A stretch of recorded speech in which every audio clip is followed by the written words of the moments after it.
doctor, another person I saw with this therapist also to say, will you wear shoes that didn't fit you? And I actually had bought a pair of shoes that I thought were too big. And didn't know that just about because they said, everything looks fine. It looks fine. I took an x-ray, said, fine, awesome. They said, I probably was late. Well, that's an easy fix. Well, I went back to Mass where I bought the shoes and I said, do these fit me? And they looked and said, no, they must have been marked wrong from the factory. So they exchanged it for a pair that was the right fit, the same size, but fit very well. Did everything feels good now? It's getting there. Good. But that's a long story. Bottom line, that's why I've been there. Okay, yeah, I thought so. That was right. All right, good. Getting back. Good. Good. Good to see you. Now, but now, I mean, not that when you do your shower, I walk with my earlier so much. Yeah. Before I was, well, the dog's still sleeping. It's a dog's life. We bought a long time before we adopted another dog. Yes. He said, really, I'm not sorry we did, but every once in a while, it would have been easier, but. Well, we're still thinking about it every time. Santa and Easter. We're just thinking about how they go. We'll probably end up doing it after a year. Well, we Yeah. felt like the house wasn't the same. Yeah. That's how it feels. Yeah. Well, good. I'm glad you got it. Yes, she's great.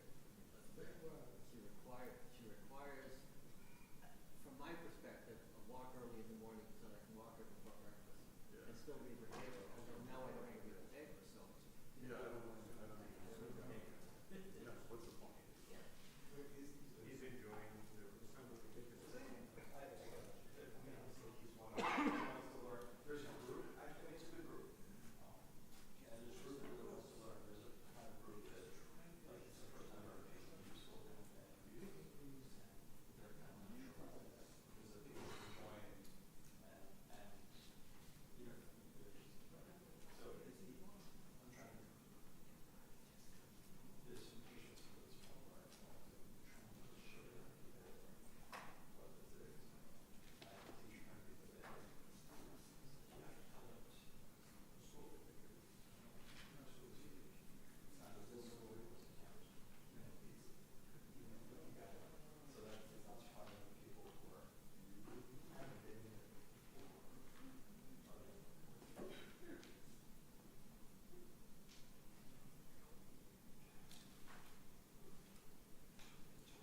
Yeah,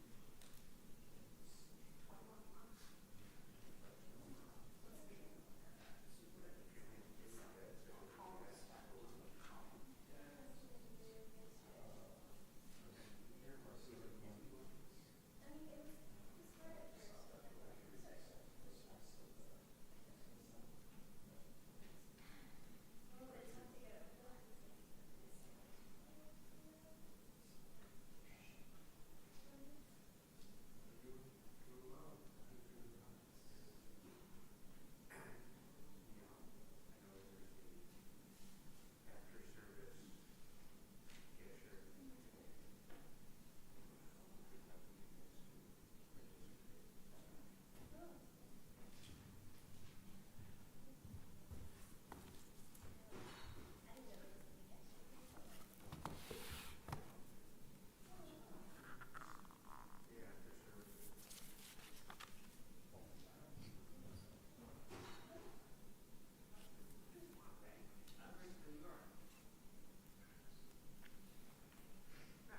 Yes. Since you're up there.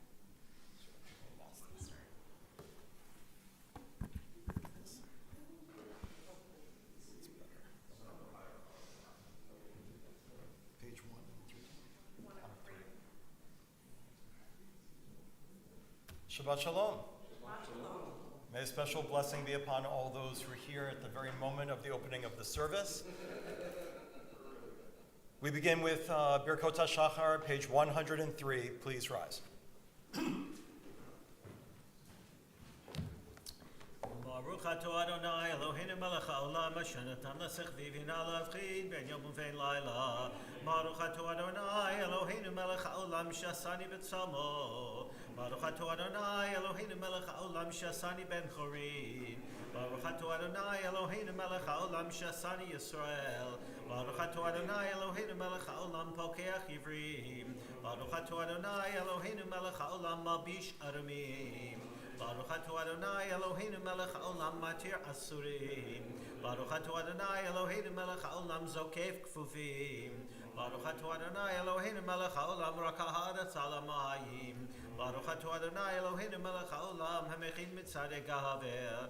Baruch atah Adonai Eloheinu melech haolam shasali kol tzorki. Baruch atah Adonai Eloheinu melech haolam ozei Yisrael bigvura. Baruch atah Adonai Eloheinu melech haolam ortei Yisrael b'tifara. Baruch atah Adonai Eloheinu melech haolam anotein le'oev koach. You may be seated.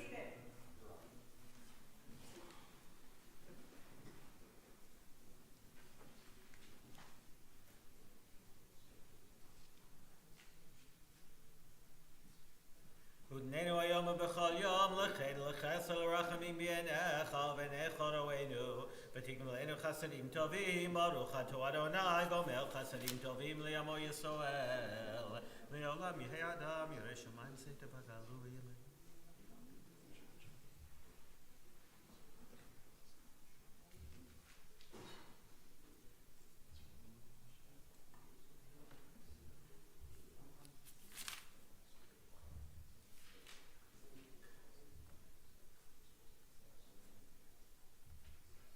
Ashreinu matov chelkeinu, u'manayim goraleinu, u'mayafa yerushateinu.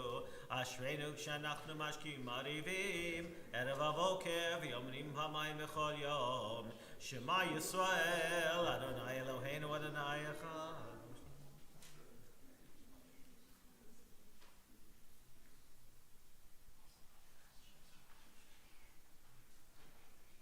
Kadesh et shecha makdeshei shemecha v'kadesh et shecha v'olamecha b'yishuat chatanim v'tabiyat karneinu Baruch atah Adonai mekadesh et shecha barabim. Continue on page 112. Hayom yom Shabbat kodesh.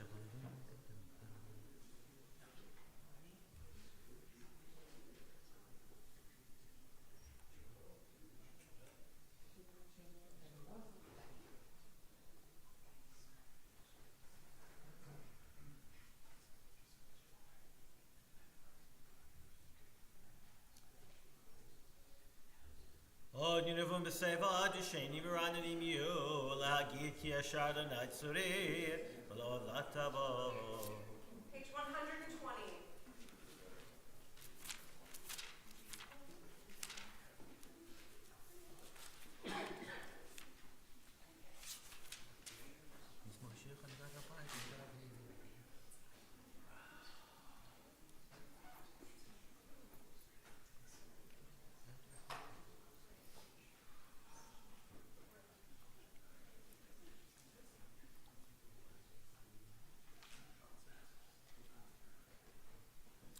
הפכת מספדי למחולי, פיתחת שקי ותעזרני שמחה, למען יזמרך כבוד ולא ידום, אדוני אלוהי לעולם מודך. Mourner's Kaddish is on page 121. For those reciting, please rise at this time and recite along with Rabbi Dawson. יתגדל ויתקדש שמי רבה, ביעלמא דברה חירותי וימליך מלכותי, בחייכון ויומכון ובחיי לכל בית ישראל, בעגלה בזמן קריב ויאמרו אמן. יהי שמי רבה מבורך לעולם לעולמי עלמיה, יתברך וישתבח ויתפאר ויתרומם ויתנשא, ויתהדר ויתעלה ויתדלל שמי לקדושה בריחו, לעילה מן כל ברכתה ושירתה, תושבחתה ונחמתה, דיאמירן לעולמה ויאמרו אמן. יהי שלמה רבה מן שמיה וחיים עלינו ועל כל ישראל ויאמרו אמן.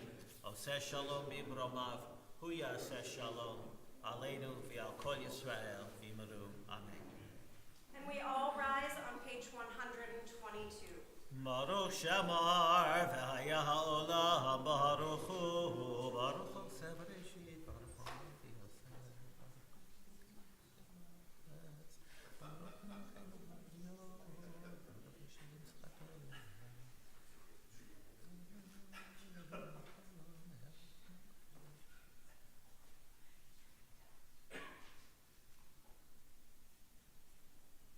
Yachid Chelami, Melech Mishubach, for Adei Shemo Agadol, Baruch Ato Adonai, Melech Mehula, Batishbachot. We are seated.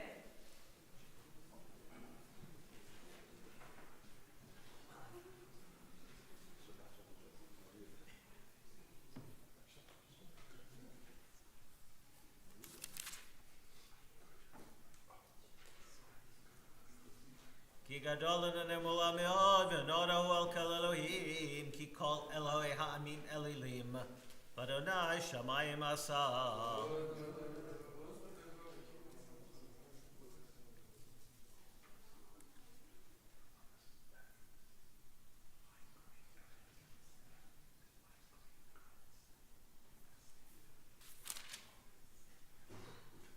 Romamu Adonai Eloheinu v'yishtachavu l'adom raklav kadosho. Romamu Adonai Eloheinu v'yishtachavu l'har kodsho. Ki kadosh Adonai Eloheinu.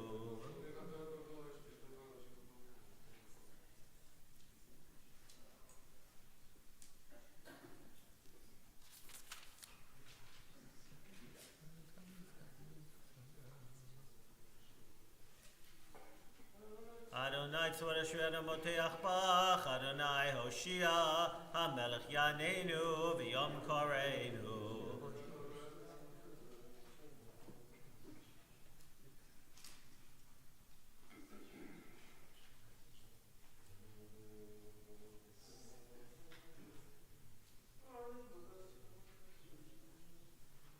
V'ani v'chastecha v'atachti, agel libi b'shuatecha, shira l'Adonai, ki gamal alai. Page 131. Hallelujah, hallelujah, Shem Adonai, hallelujah, Avdei Adonai.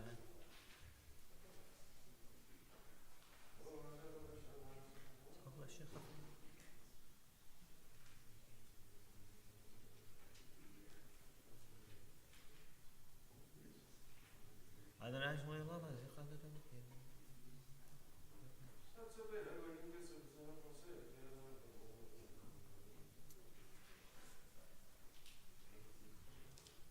Beit Yisrael Baruch Hu et Adonai, Beit Aaron Baruch Hu et Adonai, Beit Levi Baruch Hu et Adonai, Yirei Adonai Baruch Hu et Adonai, Baruch Adonai Mitzion, Shochen Yerushalayim, Hallelujah. Please rise. Odu l'Adonai ki tov, ki le'olam chasto. Odu le'Elohei Elohim, ki le'olam chasto. Odu l'Adonai Adonim, ki le'olam chasto. Le'osei niflaot gedolot levado, ki le'olam chasto. Le'osei hashemayim mitvuna, ki le'olam chasto.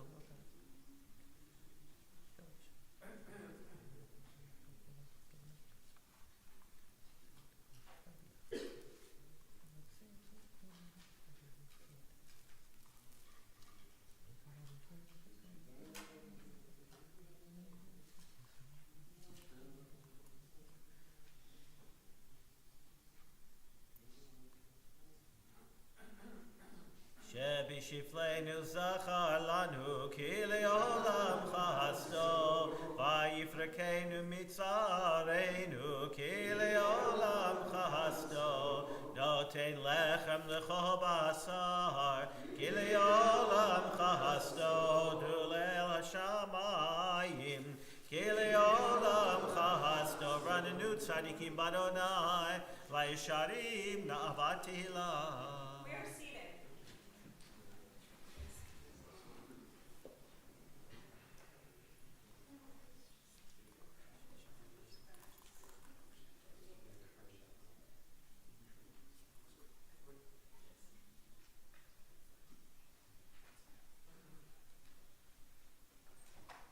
Nafshenu chiktal Adonai Ezreinu Maginenu Hu Ki bo yismach libenu Ki v'shem kodsho v'atachnu Yichastech Adonai Aleinu Kasher yichalnu lach Mizmor shir liyom HaShabbat.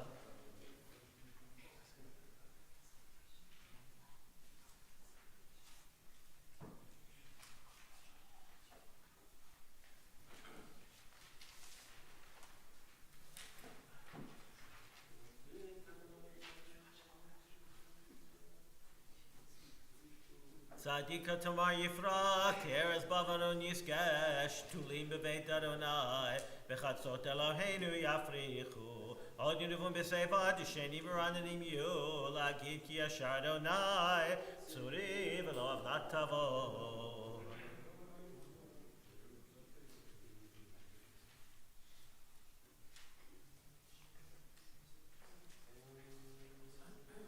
Erotecha Numot Levaitchana Vakodesh, Adonai Liorech Yamim. Yuvan Yismach Adonai B'Ma'asah.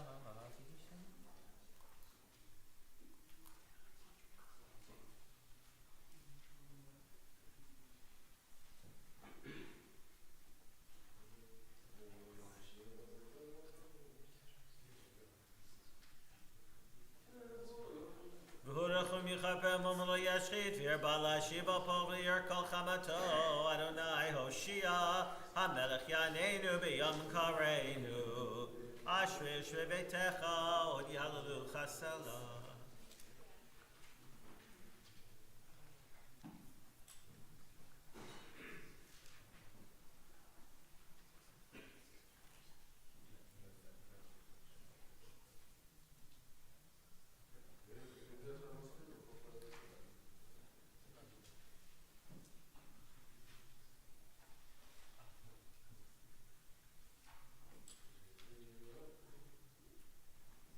Tilat Adonai Rabbi Pi v'varech b'sar shin kodshol yelam moed v'anachnu nevarech ya v'yata v'yad olam. Hallelujah, hallelujah, l'nefshet Adonai alam.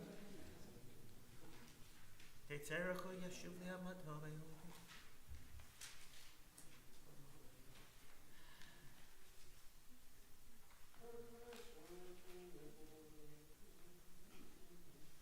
Adonai shomer et gerim, yatol mi'amanai ye'oded, v'derech rishim yaved, yimloch Adonai li'olam, Elohai etzion l'dovador. Hallelujah. Page 138.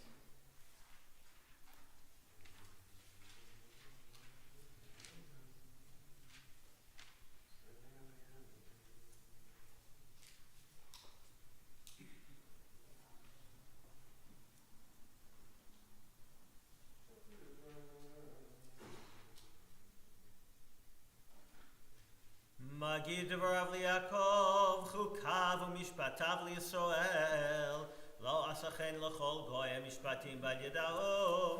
Hallelujah.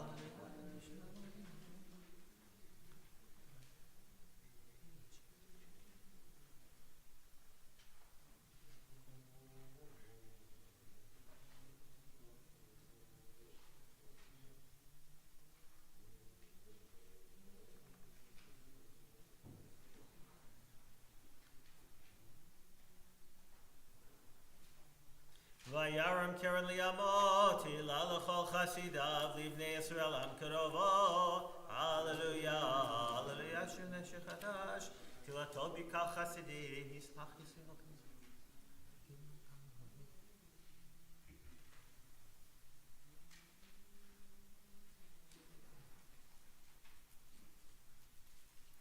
Lesor machem bezikim v'nichbedem b'chavlei barzel, Lasot bahem mishpat katuv, Hadar l'chol chasidav. Hallelujah.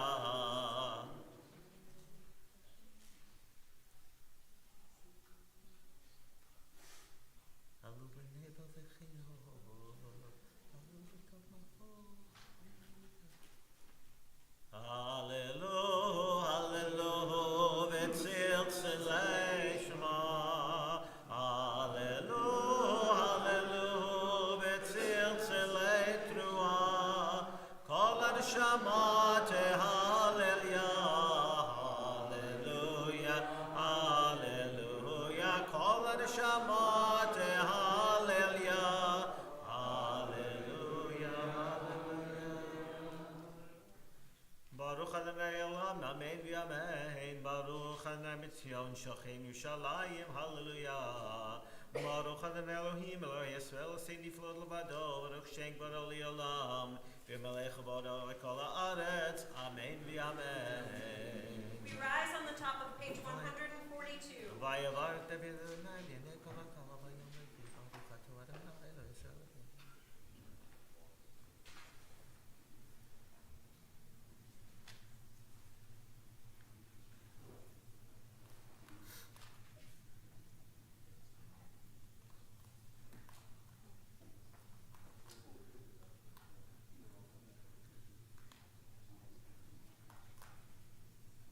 Atahu Adonai Elohim asher bacharta be'Avram v'hotzeito miyor kasdim v'samta shemo Avraham u'matzat et levavo ne'eman lefanecha.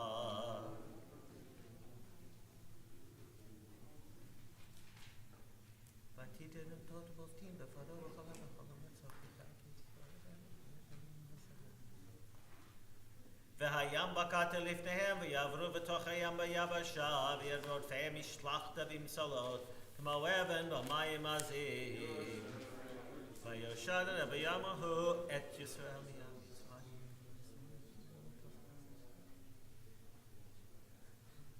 וירא ישראל יד הגדולה אשר עשתנה במצרים וראו עמד אדוני ויאמינו באדוני ומשה עבדו אז ישיר משה ובני ישראל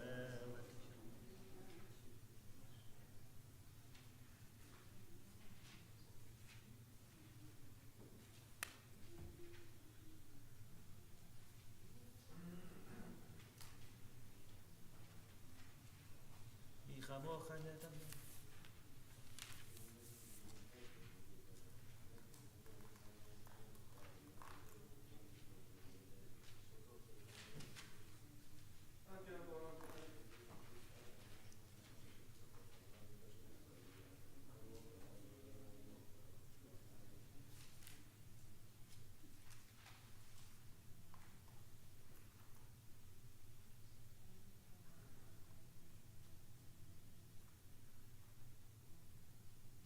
כי לאדוני מלך משה בגויים ויעלו משה בהר ציון לשפוט את עריסיו ויטל אדוני המלך וידנה למלך על כל הארץ ביום ההוא ידנה אחד ושמו אחד נשמת כל אחד וברך את שמך אדוני. We may be seated.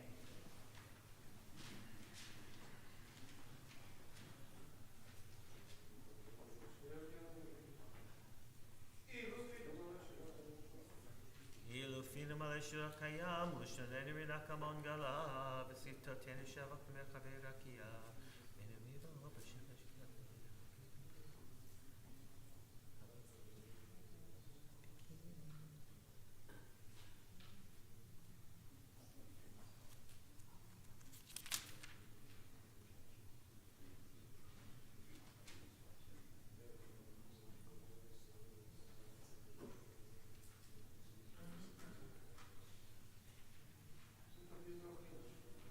כל עצמנו אמרנו אדוני מקבלך מצילים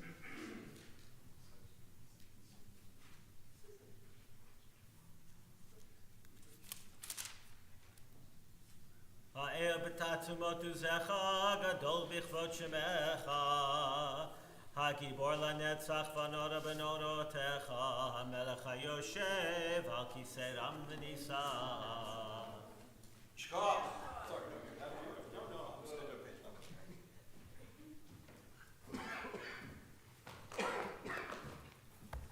Service continues on page 147, second paragraph. Shochen ad marom v'kadosh shemo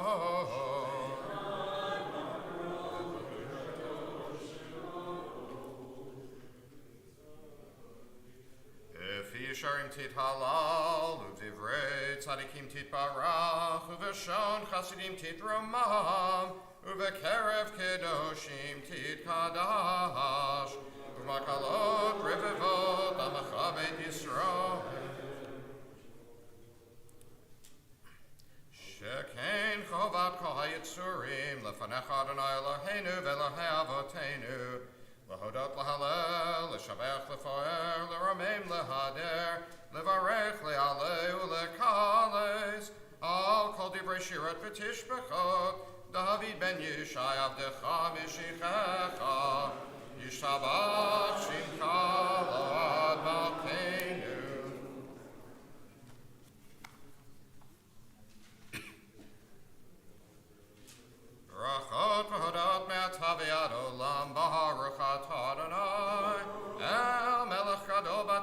המלאכות אל ההודות אדון הנפלאות הבוחר בשירי זמרה מלך אל חי עולמים יתגדל ויתקדש שמי רבה ועמד יברח חירותי והמליך מלכותי בחייכון וביומכון ובחייך בית ישראל בעגלה ובזמן קריב ואמרו אמן יהי שמי רבה מבורך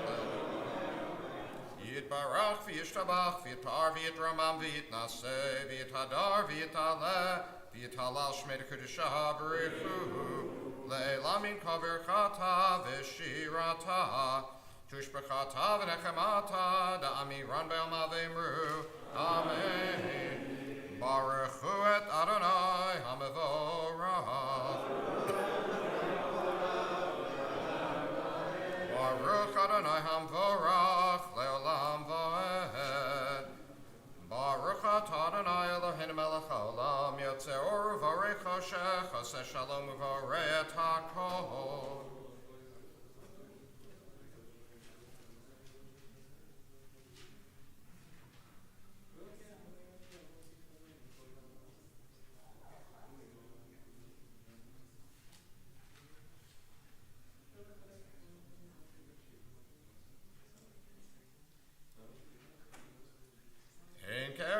Adonai Eloheinu ba'olam hazeh v'yein zulatcha malkeinu l'chayei ha'olam haba efes biltecha go aleinu limot hamashiach v'yein do melech hamoshienu litchiat hametim el adon al kol hamasim baruch v'vorach b'fi kol neshama gadlo v'tuva u'malei olam dadu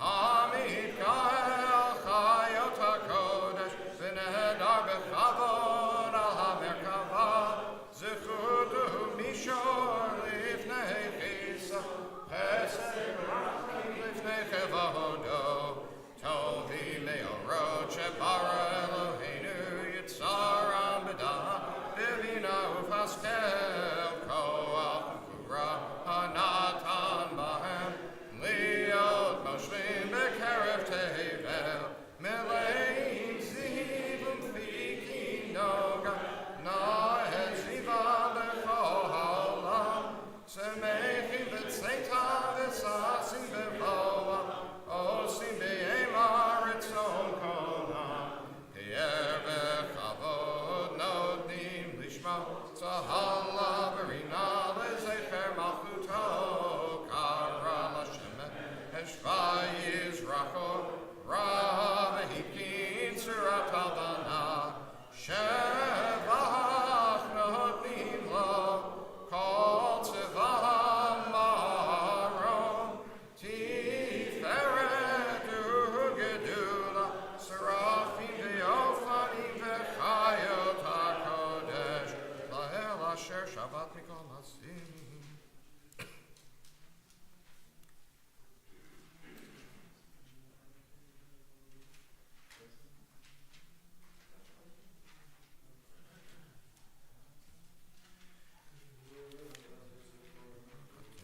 Sureinu Malkeinu v'go aleinu.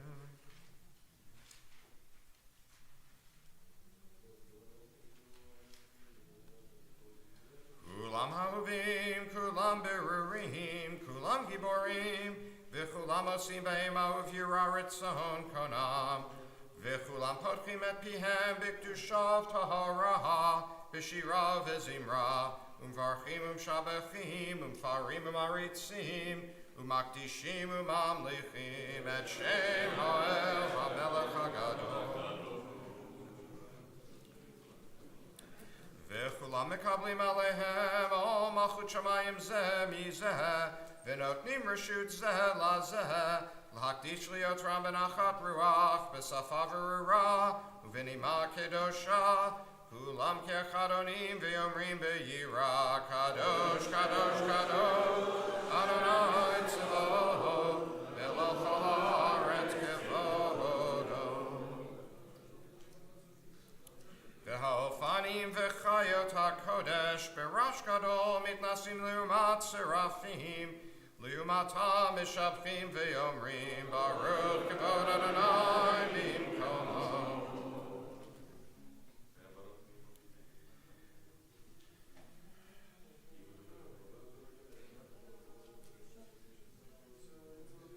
Or chadash al Tzion ta'ihir v'nizkachu lanu mehera le'oroho Baruch atah Adonai yotzer ha'me'orot.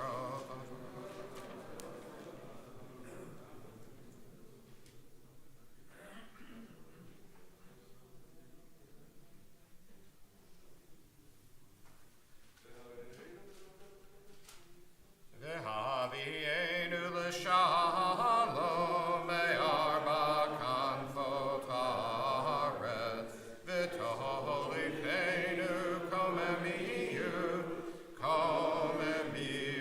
le'artzenu ki elo el Yeshua data uvanu v'charta mikolam v'lashon v'keiravtanu l'shimcha hagadol Selah, Selah be'emet, lehodot lecha, uyachedcha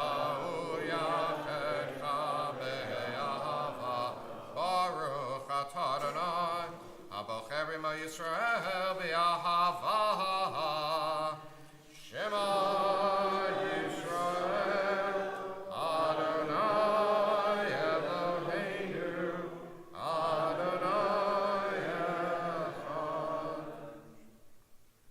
Ve'ahavta et Adonai Elohecha b'chol levavecha u'b'chol nafshecha u'b'chol me'odecha v'hayu hadvarim ha'ele asher anochi mitzavecha hayom al levavecha v'shinantam levanecha v'dibarta bam v'shiftecha b'veitecha uv'leftecha v'derech u'shochmecha u'bekumecha u'kshartam liyot al yadecha v'hayu l'totafot b'neinecha u'chtavtam al mezuzot beitecha u'v'yisharecha.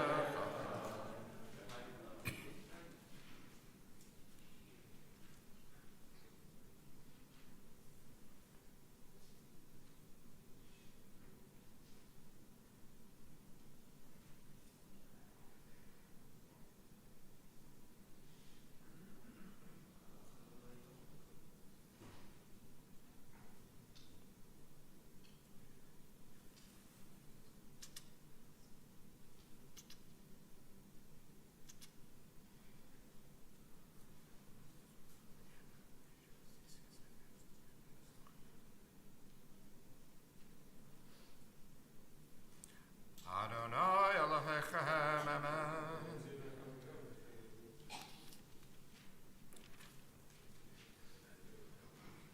L'dor vador hu kayam u'shmo kayam v'chiso nachon u'machuto v'emunato lo ad kayam.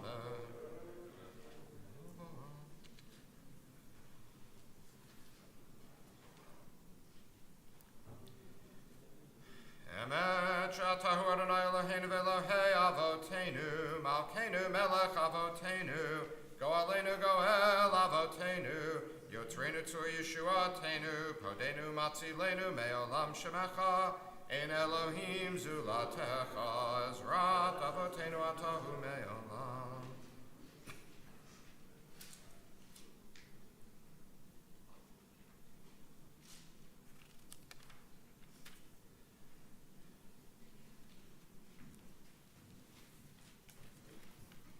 As we continue down page 158, we'll be standing for the final 5 lines, then heading directly into our own personal prayers in the silent Amidah, which will go from 159 and forward, minus the Kedusha. Tehilot le'elyon baruch hu v'orach Moshe u'Miriam uvnei Yisrael echanu shirah v'simcha rabah ve'amruhu chulam mi chamocha bo'elim Adonai mi chamocha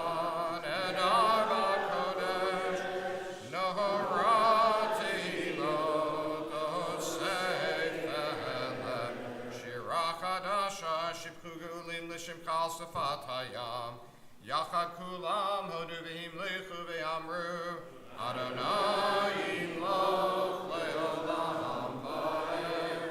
Tzur Yisrael, kuma be'ezrat Yisrael. Uvdei mecha Yehuda ve'Yisrael.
continue as the rest of us begin the repetition on page 159. Baruch atah Adonai Eloheinu v'Elokei Avoteinu Elokei Avraham Elokei Yitzchak v'Elokei Yaakov Elokei Sarah Elokei Rivka Elokei Rachel v'Elokei Leah Ha'el Hagadol Hagibor v'Hanorah El Elyon Gomel Chasadim Tovim v'Karnei HaKol v'Zocher Chasdei Avot U'Mevi Goel Livnei V'neihem L'man Shemo B'Yahava Melech Ozer Fokedu Moshiach U'Magen Baruch Atah Adonai Magen Avraham U'Foked Sarah Atah Gibor Le'olam Adonai Mechayim Etim Atarav Lehoshia Mashiv HaRuach U'Morid HaGashem Mechalkel Chaim Bechesed, Mechayim Meitim Berachamim Rabim. So make Noflim Verofei Cholim, Umatir Asurim, Umekayim Emunato, Lishenei Afar, Michamocha Bal Gevurot, Umido Melech Le'mid Umekayim, Umatzmiach Yeshua V'ne'emanat Halachayot Meitim, Baruch Atah Adonai Mechayeh HaMeitim.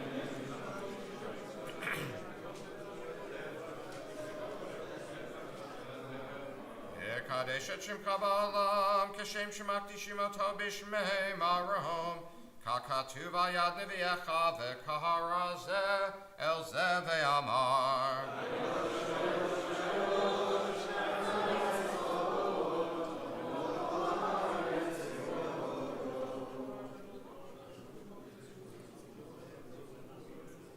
Kadosh, Kadosh, Kadosh, Adonai Tzevaot, Melech haaretz kevodo. Az b'kol Rosh Gadol, Adir v'chazak mashmim kol. Mitnasim liumat serafim, liumatam baruch yomeru.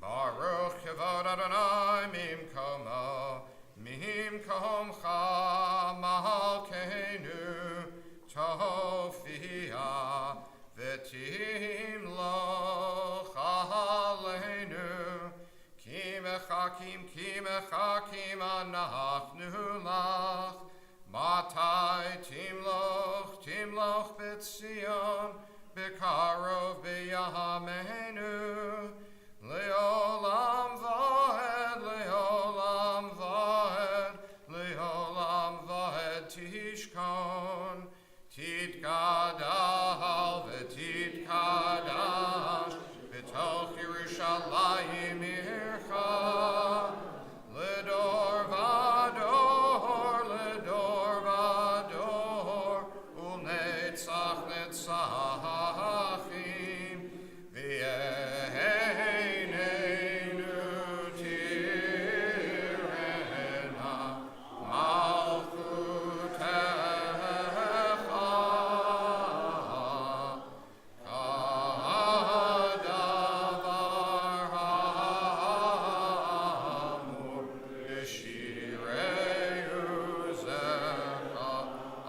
David Mashiach Tzidkecha.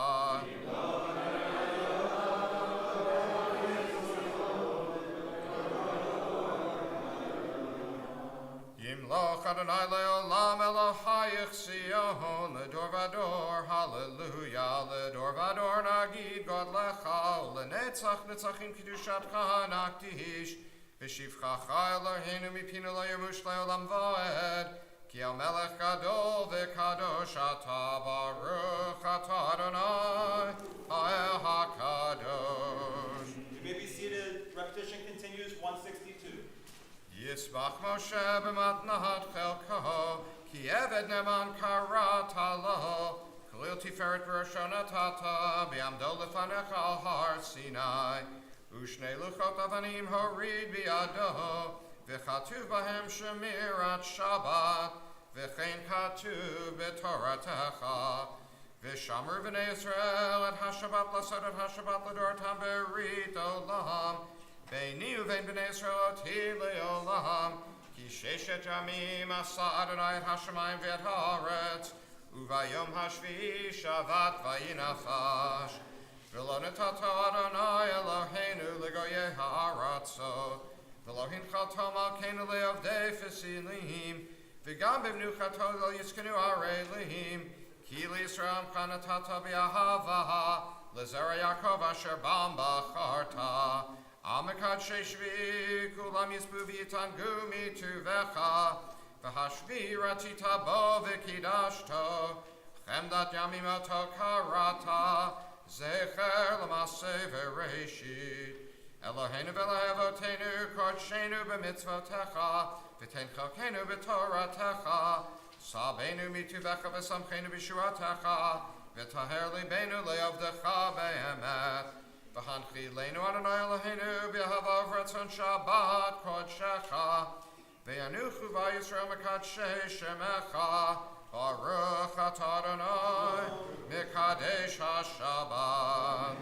Ritzei Adonai Eloheinu b'amcha Yisrael v'tfilatam, v'hashevet havodah lidvir beitecha, v'tfilatam b'ahava tekabel b'ratzon, v'tehi l'ratzon tamid avodat Yisrael amecha. V'techazenu einenu b'shuvcha l'tzion b'rachamim, Baruch atah Adonai hamachazir shechinato l'tzion. Modim anav.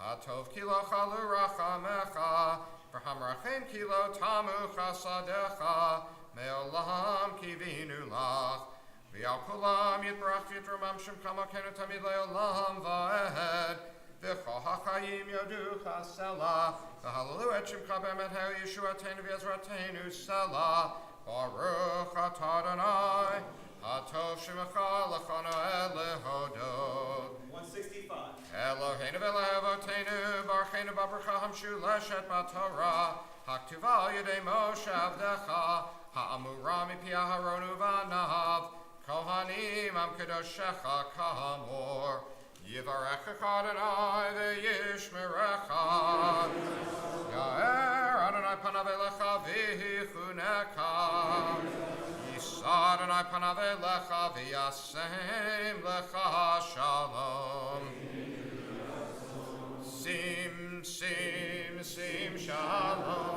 Sim shalom tova uvracha ba'olam. Sim shalom tova uvracha. Chein v'chesed v'rachamim aleinu v'yal kol Yisrael amecha. Barcheinu avinu kulanu ke'echad b'yor panecha.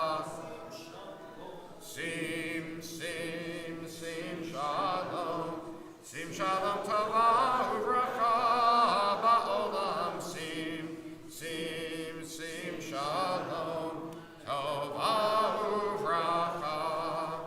Ki v'yor panecha natata lanu Adonai Eloheinu, torat chayim v'ahavat chesed, tzedakah uvracha v'rachamim v'chayim v'shalom.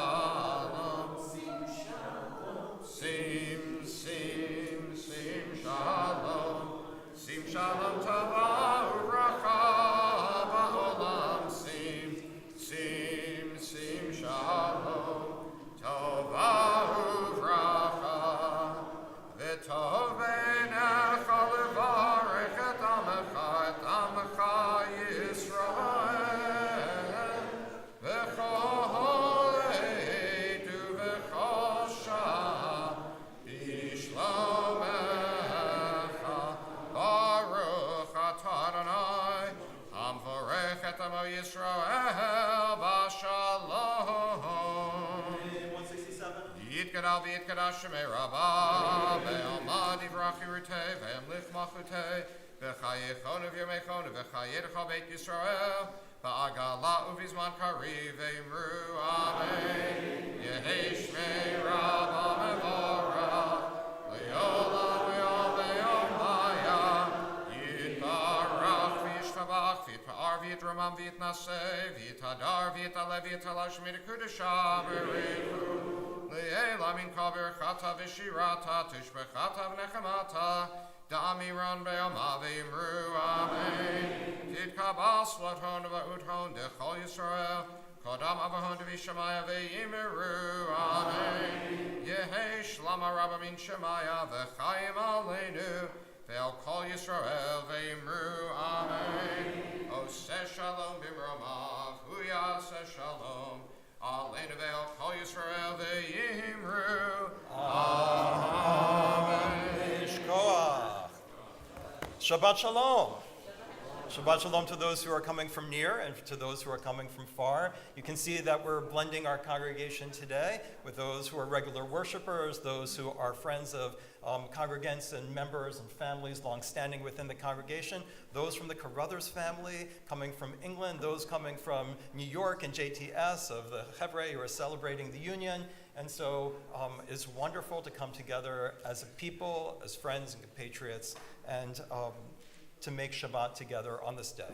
We're here at Parashat Vayera, which is longer and has more content than I could ever summarize, but since we're only going to be able to touch on small parts of it, I'll say, remember, it involves the visitation of the three divine messengers at the tent, the promise to Sarah and the fulfillment of that promise, the exile of Hagar, and the argument and eventual destruction of Sodom and Gomorrah and the surrounding cities, and eventually on to the Akedah, the binding of Isaac's story. We'll only be able to touch on a little bit of that as we also celebrate a weekend of love and commitment and of covenant.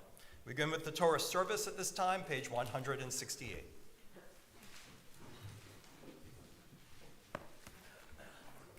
Ein kamocha ve'elohim Adonai, v'ein kamasecha, malchutecha, malchut kol olamim, umemshaltecha bechol dor vador.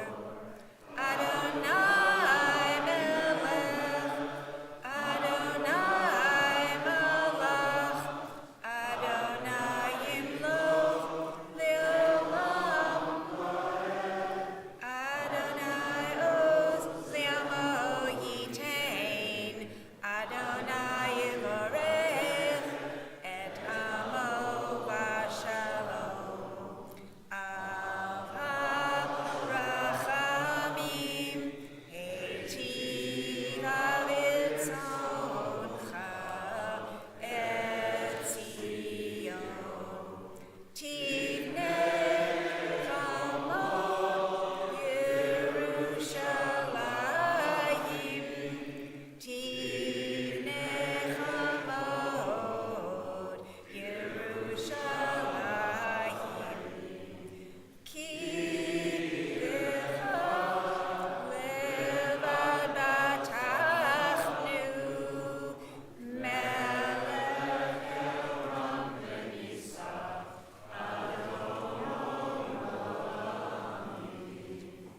Vayetkin Zoharon vayomer Moshe.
$170.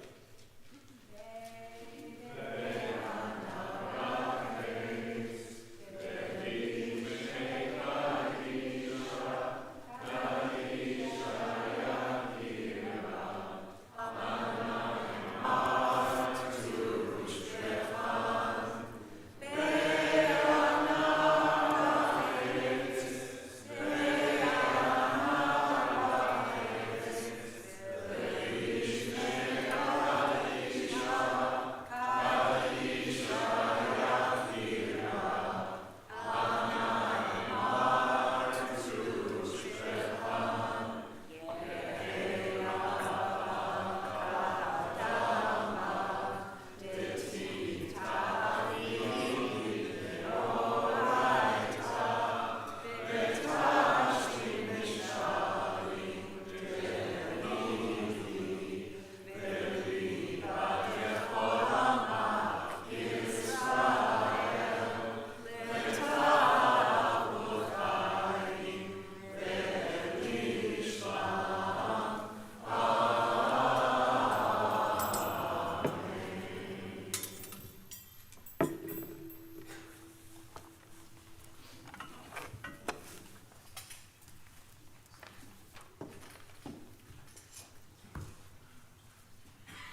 We are in the third shlish of Parashat Vayera, so the Torah reading will begin in chapter 21 on page 112 of the Chumash of the Eitz Chaim.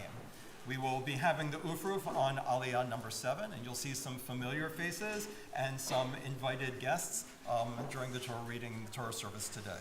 V'yadzor v'yagim v'yoshiach chosam b'ovan amarein v'ovan Torah Kohen Tarav Ya'amod Shimon Pesach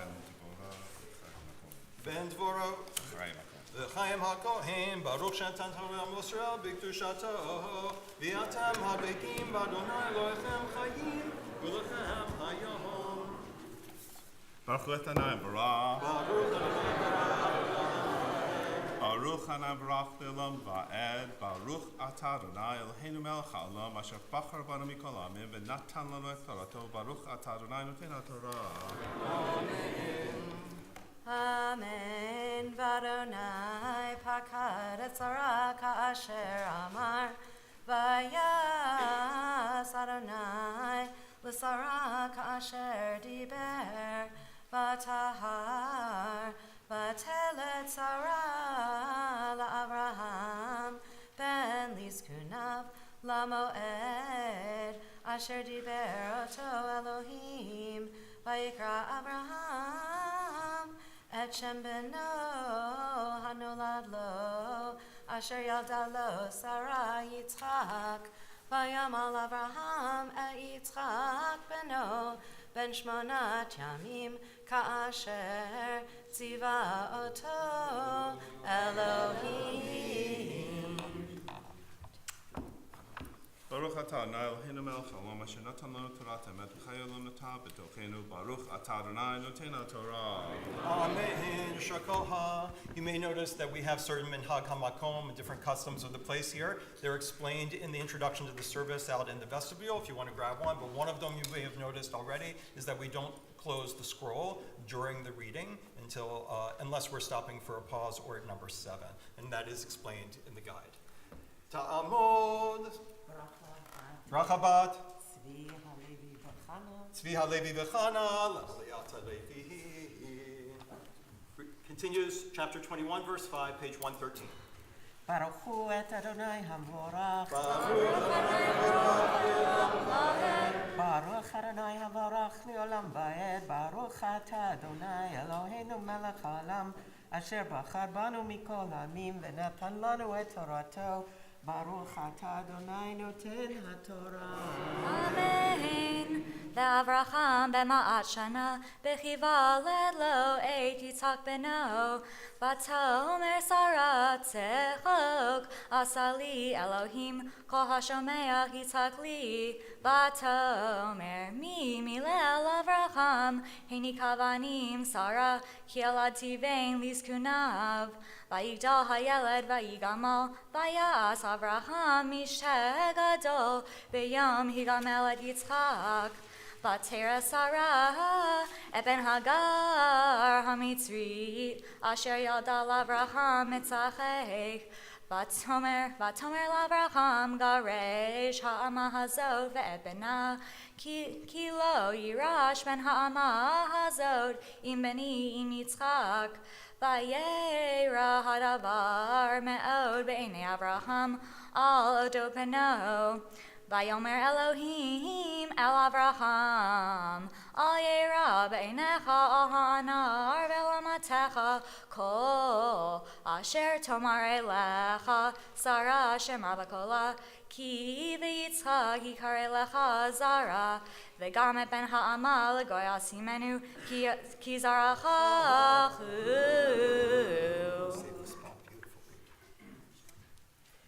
Baruch atah Adonai Eloheinu melech ha'olam Asher natan lanu Torah emet v'chai olam natah b'tochenu Baruch atah Adonai Noten HaTorah Amen.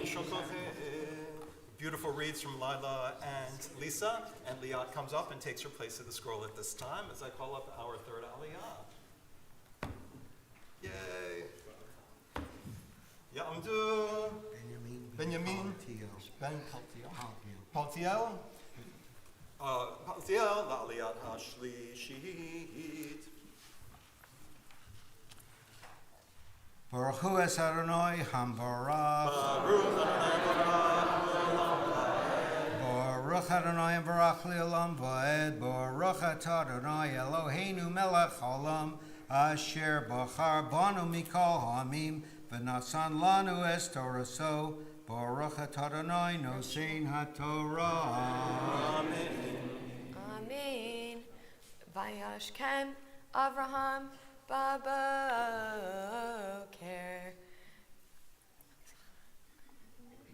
Vayikach lechem v'chemet mayim. Vayiten el Hagar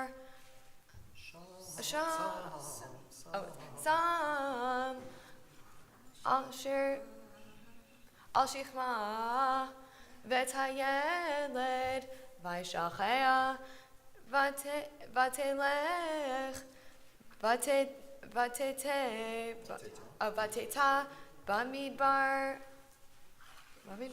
Be'er Shava Vayachlu Hamayim Min Hachemet Vatashlich Et Hayeled Tachat Achad Hasichim Vatelech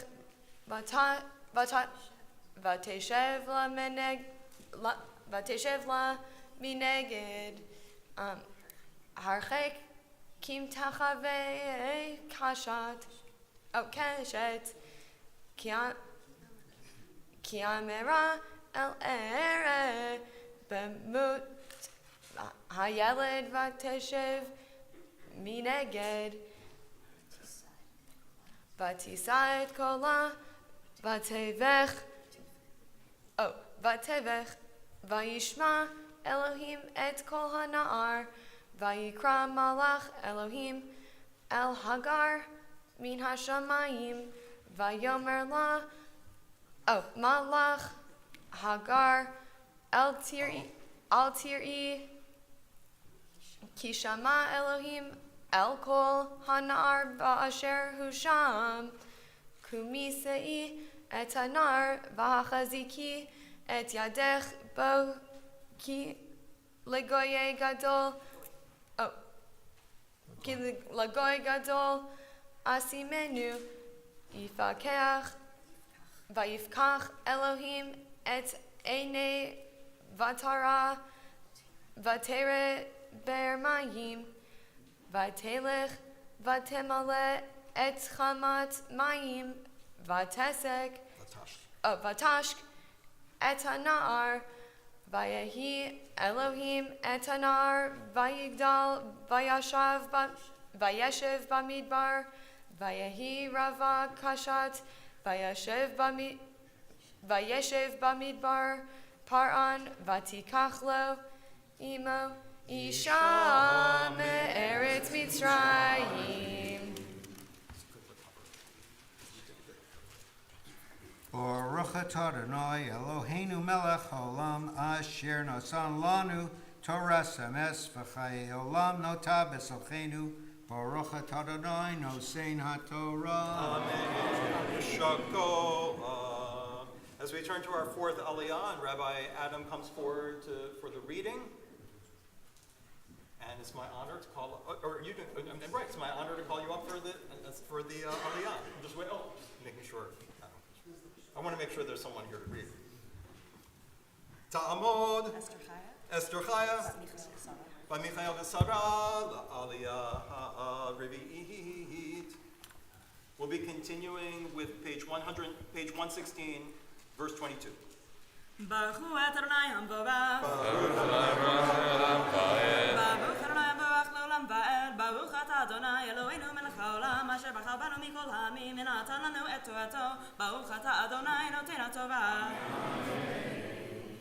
Amen. Vayhi Beit Ahi Vayomer Avimelech Ufichot Tzad Tzvaot El Avraham Lemor Elohim Imecha Bechol Asher Ata Oseh ועתה הישבע לי ואלוהים עיניים, תשקור לי ולניני ולנכדי, כחסד אשר עשיתי עמך תעשה עמדי, ועם הארץ אשר גרת בה. ויאמר אברהם אנוכי אשבע, והוכיח אברהם את אבימלך על אודות ברמאים אשר גזלו עבדי אבימלך. ויאמר אבימלך לא ידעתי מי עשה את הדבר הזה, וגם אתה לא הגדתי לי, וגם אנוכי הגדת לי, וגם אנוכי לא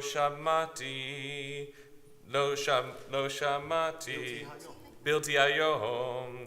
ויקח אברהם צאן ובקר, ויתן לאבימלך, ויכרתו שניהם ברית. ויצב אברהם את 7 כבשות הצאן לבדיהן. ויאמר אבימלך אל אברהם, מה הנה 7 כבשות האלה אשר הצבת לבדנה? ויאמר כי את 7 כבשות תיקח מידי, בעבור תהיה לי לעדה, כי חפרתי את הבאר הזאת. על כן קרא למקום ההוא באר שווה, כי שם נשבעו שניהם, ויכרתו ברית בבאר שווה. ויקום אבימלך וביכל צר צבאו, וישבו אל ארץ פלישתים. ויטע אשל בבאר שווה, ויקרא שם בשם אדוני אל עולם. ויגר אברהם בארץ פלישתים ימים רבים. ברוך אתה אדוני אלוהינו מלך העולם, אשר נתן לנו תורת אמת, וחיי עולם נטע בתוכנו. ברוך אתה אדוני נותן התורה. Lisa and Jeff for the 5th Aliyah as Zachary number 1 or Zachary number 2 takes on the reading for Hamishi. Just 1.5 for now. Ya'amdu, Yaakov, Ben Mordechai, V'Hasileah bat Benjamin V'Hasileah, Aliyah Hamishi. Page 117, chapter 22. Baruch et Adonai Hamvarach. Baruch Adonai Hamvarach le'olam va'ed. Baruch atah Adonai Eloheinu melech haolam, asher bacha banu mikol ha'amim, v'natan lanu et torato. Baruch atah Adonai noten haTorah. ויהי אחר הדברים האלה והאלוהים נישא את אברהם, ויאמר אליו אברהם, ויאמר הנני, ויאמר קח נא את בנך את יחידך אשר אהבת את יצחק, ולך לך אל ארץ המוריה, והעלהו שם לעולה על אחד הערים אשר אומר אליך. וישכם אברהם בבוקר, ויחבוש את חמורו, ויקח את 2 נעריו איתו ואת יצחק בנו, ויבקע עולה, ויקום וילך אל המקום אשר אמר לו האלוהים. ביום השלישי וישא אברהם את עיניו, וירא את המקום מרחוק. ויאמר אברהם אל נעריו, שבו לכם פה עם החמור, ואני והנער נלכה עד כה, ונשתחווה ונשובה אליכם. ויקח אברהם את עצי העולה, וישם על יצחק בנו, ויקח בידו את האש ואת המאכלת, וילכו שניהם יחדיו. ויאמר יצחק אל אברהם אביו, ויאמר אבי, ויאמר הנני בני, ויאמר הנה האש והעצים, ויעשה לעולה, ויאמר אברהם אלוהים יראה לו הסה לעולה בני וילכו שניהם יחדיו. Baruch atah Adonai Eloheinu melech haolam, asher natan lanu Torah emet, v'chayei olam nata b'tochenu. Baruch atah Adonai noten haTorah. Amen. Shavuchachem. It's my honor to call up Zachary at this time. Ya'amod Zacharies Simcha ben Yochanan Aliyah HaShishit. Reading will continue 119, verse 9. Baruch hu et Adonai hamavorach. Baruch Adonai Borach Leolam Vaed. Baruch Adonai Borach Leolam Vaed. Baruch atah Adonai Eloheinu melech haolam, asher bacha banu mikol ha'amim, v'natan lanu et Torato. Baruch atah Adonai noten haTorah.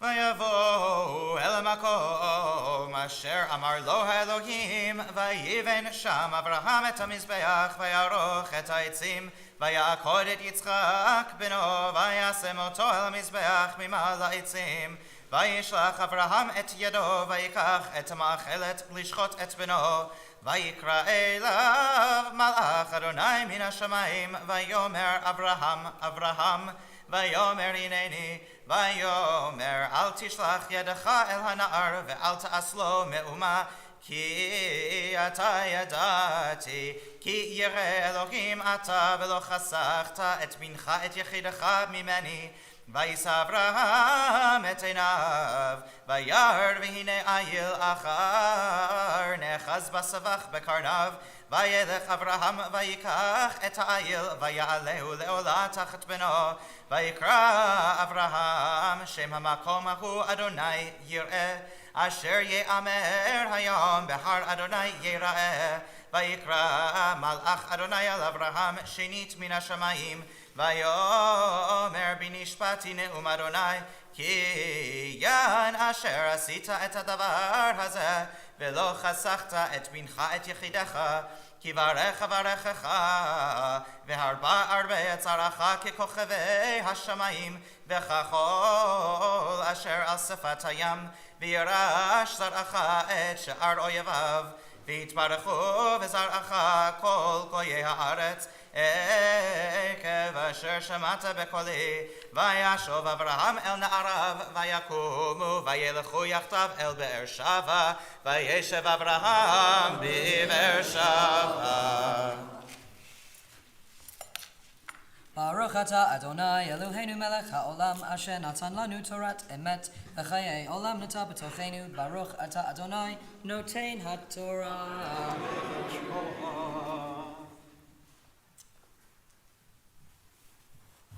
And they leave and cling to the other. Ya'amod Zacharies Meir Chaim ben Yaakov v'Pesileah la'aliyah hashvi'it. Baruch et Adonai HaMevorach. Baruch Adonai Borach Leolam Vaed. Baruch Adonai Mevorach Leolam Vaed. Baruch atah Adonai Eloheinu melech haolam asher bachar banu mikol ha'amim v'natan lanu et Torato. Baruch atah Adonai noten haTorah. Amen.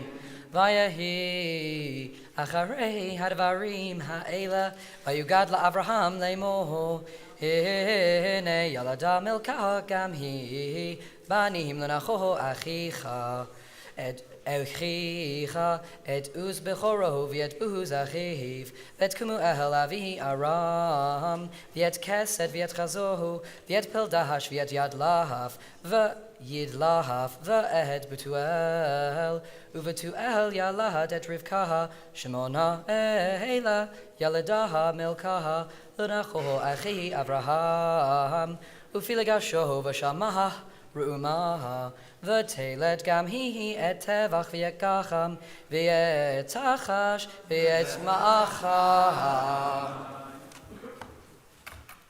Baruch atah Adonai Eloheinu melech haolam asher natan lanu Torat emet v'chayei olam nata b'tochenu. Baruch atah Adonai noten haTorah. Amen. Candy at the ready.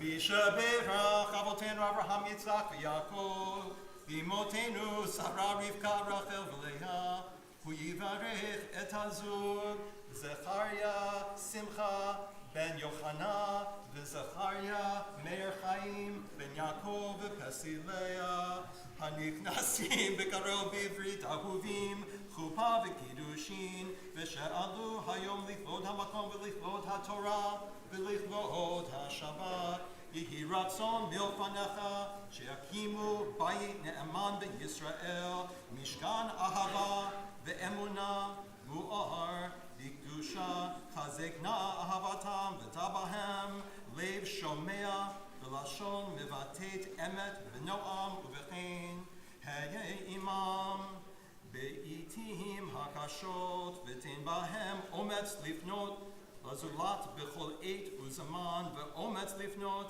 al ha'olam v'tatno b'malchut Shaddai Adon ha'shalom barchem b'shefa ahava shetim sach v'tirfrach v'orach yamim v'ri'im v'tovim v'chein yiratzon v'nomar Amen. May the one who blessed our ancestors Abraham, Yitzchak, Yaakov, Sarah, Rivka, Rachel, and Leah bless this groom and groom, this amazing couple of Zachary Bernstein and Zachary Carruthers, who will soon enter into the covenant of love under the wedding canopy, and who have come up this day, honoring God, Torah, and Shabbat. May it be your will, Adonai, that they establish a true home in Israel, a sanctuary of love and emunah, of ahava and emunah, of love and of faithfulness and trust, lit with holiness. May their love grow as you plant within them a listening heart and a tongue that speaks the truth quietly and kindly. Be with them in difficult times. Give them the courage always and whatever circumstance to face each other and the courage to face the world, that it may reflect the kingdom of heaven. Sovereign of peace, bless them with an abundance of love that continues to flower through the years, long years, filled with health and goodness. So may it be God's will, and let us say, Amen. Simen tov, mazel tov, mazel tov, simen tov, simen tov, mazel tov, mazel tov, simen tov, simen tov, mazel tov,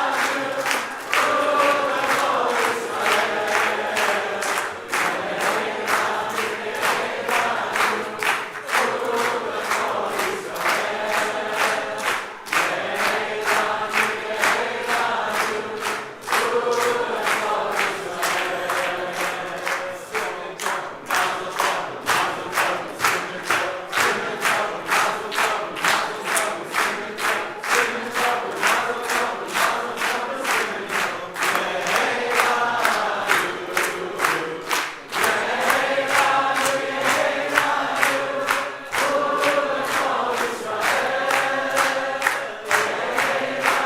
tov,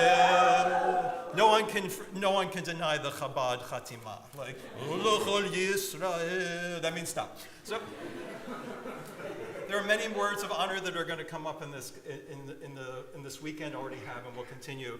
But it's amazing to be standing here with such a power couple. And it's interesting to just witness the changing of the generations, as the child becomes the man and the man becomes, well, I won't continue that sentence. Only joking, Jeff's always had the childlike spirit in his adulthood. May it continue in the two of you. I'm sitting here with Zachary. I'm standing here with both Zacharies, but Zachary over here, who is the only Torah reader I've ever had who continually corrects the Gabbai. I've learned a lot, and Zachary, whom I know as Zachariah, who has just brought a comfort and a piety and a sincerity that is just the depth of the Torah. To think of, some people say, is it not a great thing to marry young? But I consider that you guys young. But the couples that I've known who have married young have built incredible families and incredible lives, and have actually gone through life in a beautiful way of having understandings that many of us who marry older have not seen. And so I just want everyone here to take a moment to send a personal mental blessing to this couple for their path that they're walking together.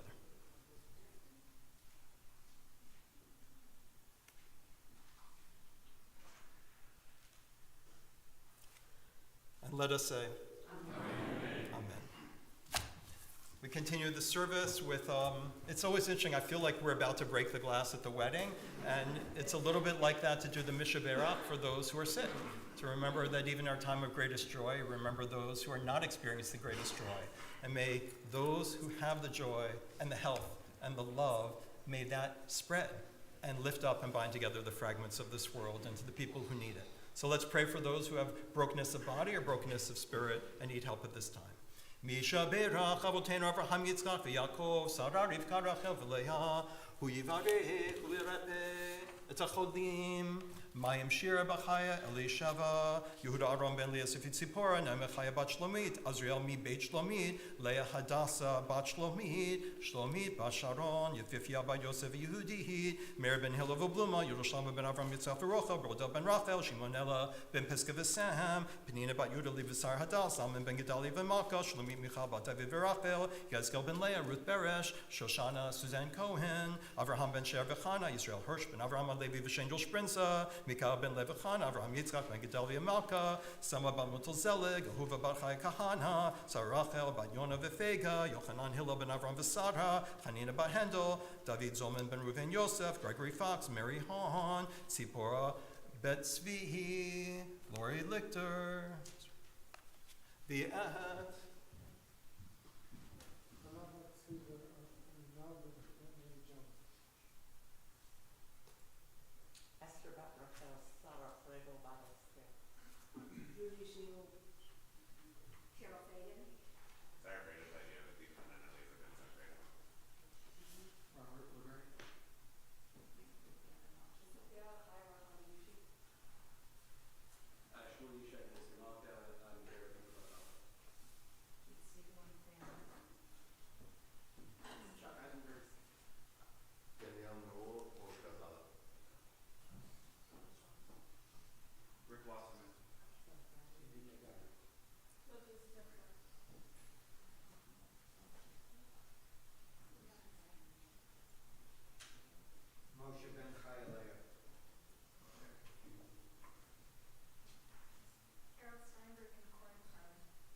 Kol hachlim kila kedosha hakadosh baruch hu yimalei rachamim aleihem lahachzikam rapatam v'yishlach lahem meheira refuah shlema min hashamayim refuat hanefesh refuat haguf b'tok shalchalei Yisrael Shabbatim mizok v'rakav lavo hashta be'agalav isman kari v'nomar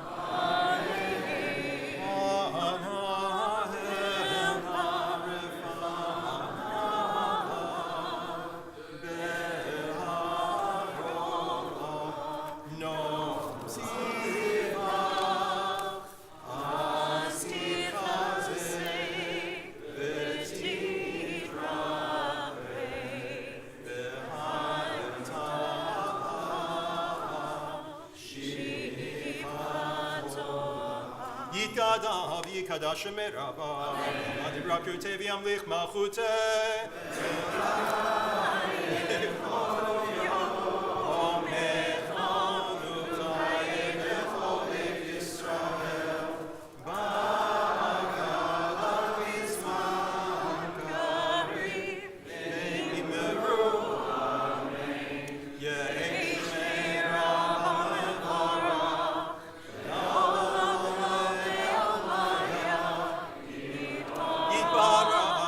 Shabbat v'yipar v'yidromam v'yinaseh v'yitadar v'yitaleh v'yitalal shmei d'kudeshah le'ela min kol berchata v'shirata tushmechata v'nechemata l'amira me'ala v'imeru Amen Ya'amod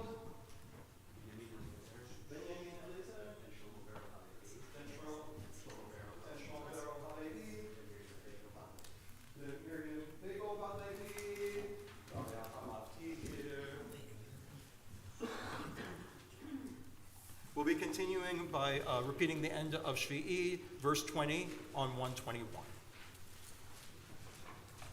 That's my job.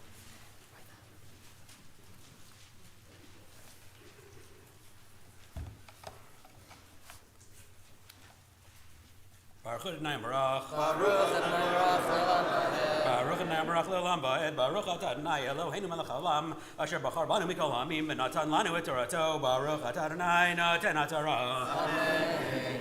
Vayehi acharei hadvarim ha'ela vayugad la'Avraham le'mo hene yalada milka gam hi banim lenacho achicha et uz bechoro v'et buz achiv v'et Kemuel avihi Aram v'et Kesed v'et Chazo v'et Pildash v'et Yidlav v'et Betuel u'Betuel yalad et Rivka Shimona Ela yaladaha milkaha lenacho achi Avraham u'viligasho v'shamaha ru'umaha v'teled gam hi et tevach v'et gacham v'et tachash v'et ma'acha.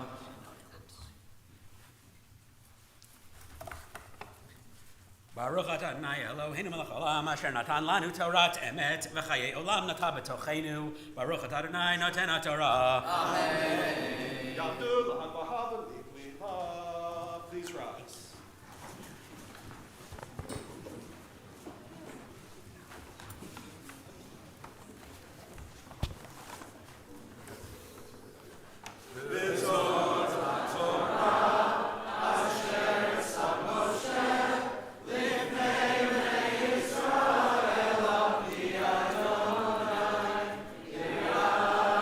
This would be a good time for kids or people who are kids at heart to come help clean the bima.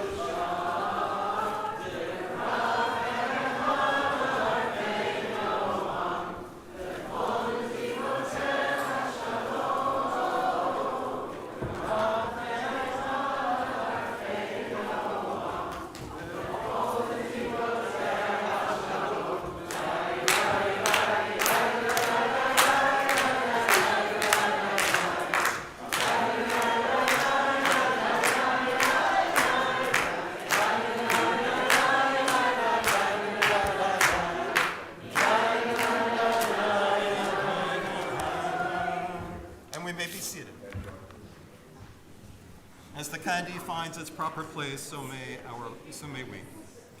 I'm going to invite Ben to come forward, and the Haftarah, just so you know, is on page 124 in the Eitz Chaim, and if you're using another Chumash, we are in 2 Kings, chapter 4. I can do it from memory, but is there something up here? Oh, I'm sorry. It's up to you. Here, I can find it on those, or you can use anytime. Hi. I'm going to take 2 minutes to just tell you a little about the Haftarah. Is that cool? Yeah. Awesome. So, so this Haftarah has two stories in it that, well, it's unusual to begin with, right? That actually most Haftarot have one poetic idea or one story. This Haftarah has two. The first one, which you may be less familiar with, is the story of a wife of the disciples of the prophets who absent her husband, who's passed away, has two children who are going to be purchased in slavery to satisfy debtors. And she goes to Elisha and she says, "What do I do?" And he says, "You got some oil?" She says, "Yeah." He says, "Okay, take it, go into a room, Fill every container you have. She's like, that's crazy. He does it anyway. She does it anyway. And like Hanukkah, the oil keeps going and going and going until she's filled enough oil canisters to satisfy both her debtors and to live off the proceeds for the rest of her life. The second story is the story of the Shunammite woman, a wealthy and wise woman who sees this Shmendrik walking back and forth in her village and says, I should feed him. So she feeds him. And then she goes, something special about this guy. I should give him a room. She gives him a room. And then he says, Elisha, I gotta do something to repay her. And so he says to her, what do you need? And she says, actually, I don't need anything. And he says, you need a kid. This time next year, echoing the language that we see in this week's parashah with Sarah, you're gonna have a kid. And unlike Sarah, she doesn't laugh, she just goes, okay. Don't make fun of me. That's what she says, don't make fun of me, right? Sarah laughs, this woman says, don't make fun of me. And a year passes, she has a child, the child grows up, joins dad at work in the fields, and one day the kid drops dead. It's a horrible tragedy.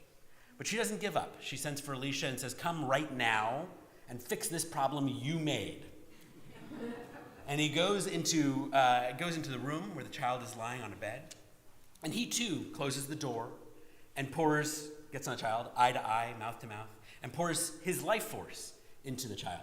And once again, there is more than enough to fill both the empty vessel and leave the full one full. And the child is revived. And pay attention to the word, by the way, what the child does when they awaken. And so we have to ask, why do these two stories fit together?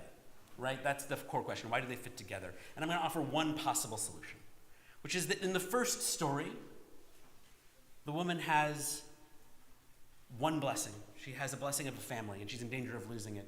But she's impoverished. She's missing parnasa. She's missing many, many other blessings. And Elisha provides the missing blessings. In the second story, the woman has wealth, parnasa. She's got all that she knows, all that she can possibly imagine, except for the blessing of a loving family. And Elisha, again, provides that missing blessing. He fills in with the family. And so I think the core idea here is that life is not actually about one blessing. Life is about many blessings. It's about having prosperity and about having the loved ones to share that prosperity with. And so that's my bracha for the Zacharies, that their life should not be just one blessing. It should not even be just 7 blessings. It should be all the blessings you need, even the ones you don't know to ask for. Mazel tov.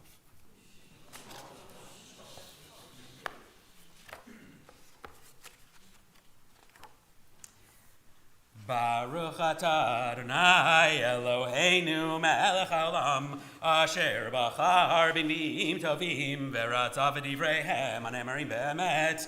Baruch atah Adonai habocher b'Torah u'Moshe avdo u'Yisrael amo u'v'nvi'ei ha'emet v'tzedek. Ve'isha achat min shevnei hanvi'im tzaka el Elisha lemor avdecha ishi meit ve'ata yadata ki avdecha haya yaret Adonai ve'hanoshe ba lakachat et shenei yeladai lo la'avadim vayomer eleha Elisha ma eselach hagidi li ma yesh lach babayit vatomer en l'shivchatcha chol babayit ki imasuch shamen. Vayomer lechi shalilach kelim min hachutz met kol shchenaich kelim rekim al tamiti uvat vesagart hadelet badech uvad banaich veyatzakt al kol hakelim ha'ele vehamale tasi. Vatelech meito, vatizgor hadelet ba'ada uvad baneha, hem magishim eleha vehi motzaket. Vayhi kimlot hakelim, vatomer el bana, hagisha elai od keli, vayomer eleha ein od keli, vayamod hashamen. ותבוא ותגד לאיש האלוהים ויאמר לכי מכרי את השמן ושלמי את נשייך ואת ובנייך תהי בנותר ויהי היום ויעבור אלישע אל שונם ושם אישה גדולה ותחזק בו לאכול לחם ויהי מדי עוברו יסור שמה לאכול לחם ותאמר אל אישה הננה ידעתי כי איש האלוהים קדוש הוא עובר עלינו תמיד נעשה נא על יד קיר קטנה ונשים לו שם מיטה ושולחן וכיסא ומנורה והיה בבואו אלינו יסור שמה ויהי היום ויבוא שמה ויסור על העלייה וישכב שמה ויאמר אל גחזי נערו קרא לשונמית הזאת ויקרא לה ותעמוד לפניו ויאמר לו אמור נא אליה הנה חרד אלינו את כל החרדה הזאת מלעשות לך יש לדבר לך אל המלך או אל שר הצבא ותאמר בתוך עמי אנוכי יושבת ויאמר ומה לעשות לה ויאמר גחזי אבל בן אין לה ואישה זקן ויאמר קרא לה ויקרא לה ותעמוד בפתח ויאמר למועד הזה כעת חיה את חובקת בן ותאמר על אדוני איש האלוהים אל תכזב בשפחתך ותהר האישה ותלד בן למועד הזה כעת חיה אשר דיבר אליה אלישע ויגדל הילד ויהי היום ויצא אל אביו אל הקוצרים ויאמר אל אביו ראשי ראשי ויאמר אל הנער שאהו אל אמו וישאהו ויביאהו אל אמו וישב על ברכיה עד הצהריים וימות ותעל ותשכיבהו על מיטת איש האלוהים ותסגור בעדו ותצא ותקרא אלישע ותאמר שילחה נא לי אחד מן הנערים ואחת האתונות וארוצה עד איש האלוהים ואשובה ויאמר מדוע את הולכת אליו היום לא חודש ולא שבת ותאמר שלום ותחבו שעתון ותאמר אל נערה נהג ולך אל תעצור לי לרכוב כי אם אמרתי לך ותלך ותבוא אל איש האלוהים אל הר הכרמל ויהי כראות איש האלוהים אותה מנגד ויאמר אל גחזי נערו הנה השונמית הלז אתה רוץ נא לקראתה ואמור לה השלום לך השלום לאישך השלום לילד ותאמר שלום ותבוא אל איש האלוהים אל ההר ותחזק ברגליו ויגש גחזי להודפה ויאמר איש האלוהים הרפה לה כי נפשה מרה לה ואדוני העלים ממני ולא הגיד לי Vatomer Hashaltiven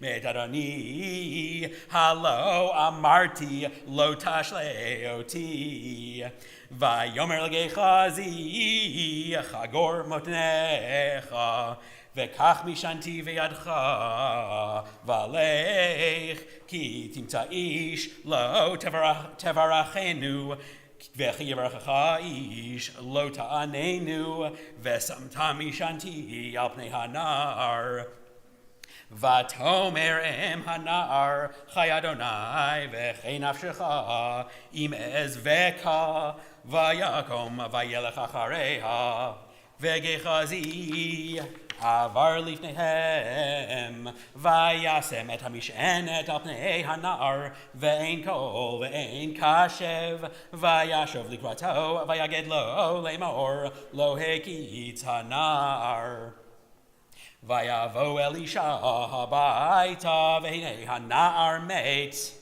mushkav al mitato Vayavo, vayiskor hadelet be'ad shnehem, vayitpalel el Adonai, vayal,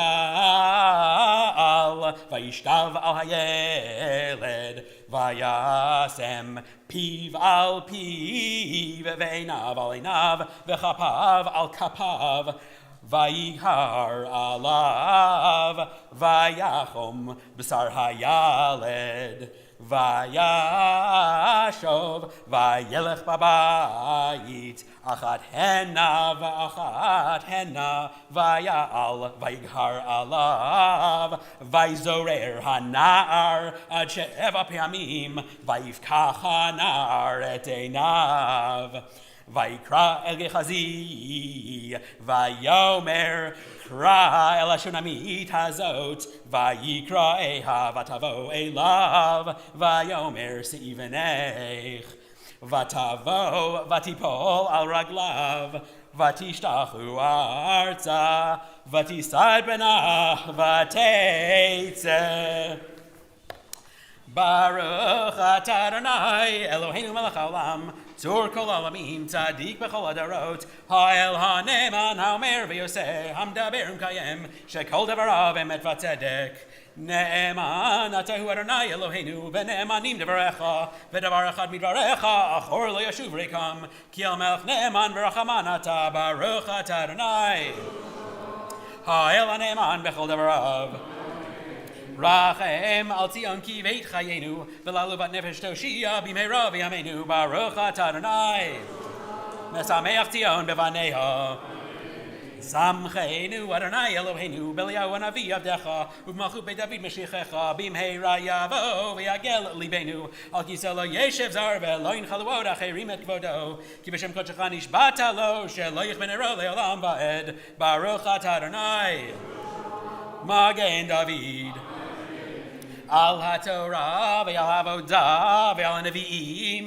ve'al Yom HaShabbat hazeh shenatata lanu Adonai Eloheinu liktusha v'linucha lechavod ultifaret Al HaKol Adonai Eloheinu anachnu modim lach umvarchim otach yitbarach shimcha b'fi chol chai tamid le'olam va'ed Baruch atah Adonai Mekadesh HaShabbat.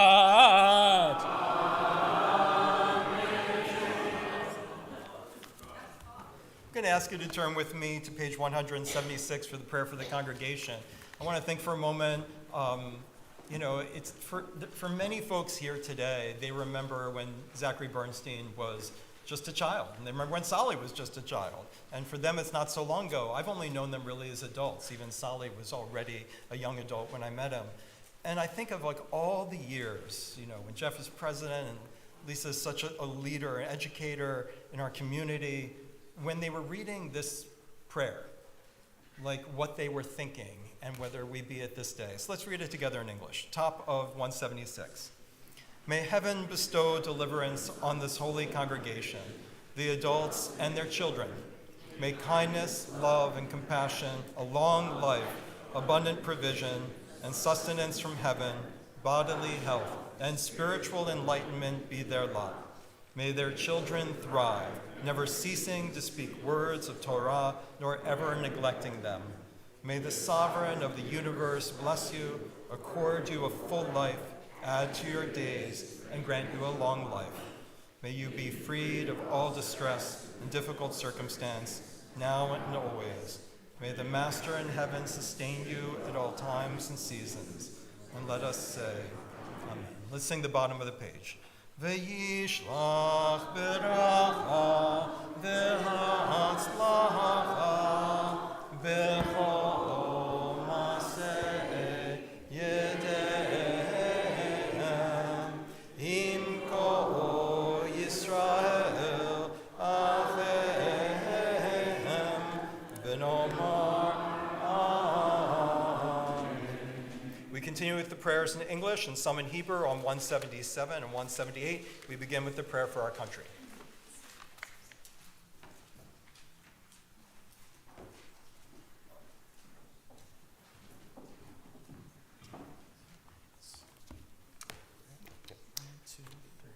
Our God and God of our ancestors, with mercy accept our prayer on behalf of our country and its government. Pour out your blessing upon this land, upon its inhabitants, upon its leaders, its judges, officers, and officials, who faithfully devote themselves to the needs of the public. Help them understand the rules of justice you have decreed, so that peace and security, happiness and freedom will never depart from our land.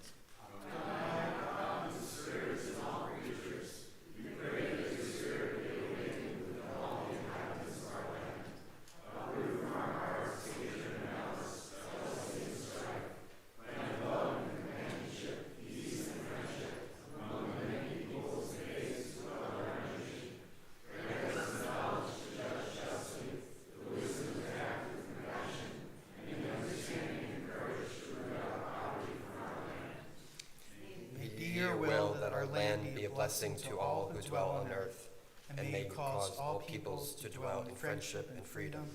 Speedily fulfill the vision of your prophets. Nation shall not lift up sword against nation, neither shall they learn war any more. For all of them, from the least of them to the greatest, shall know me, and let us say, Amen.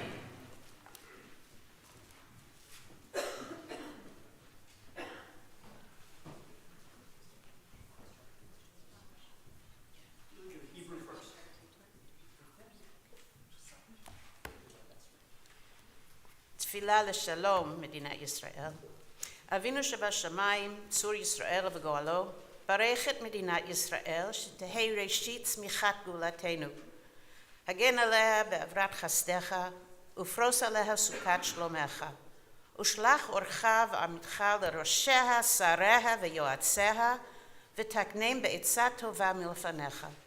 חזק את ידי מגיני ארץ קודשנו, והנחילם אלוהינו ישועה, ועטרת ניצחון תעטרם, ונתת שלום בארץ, ושמחת עולם ליושביה, ונאמר אמן.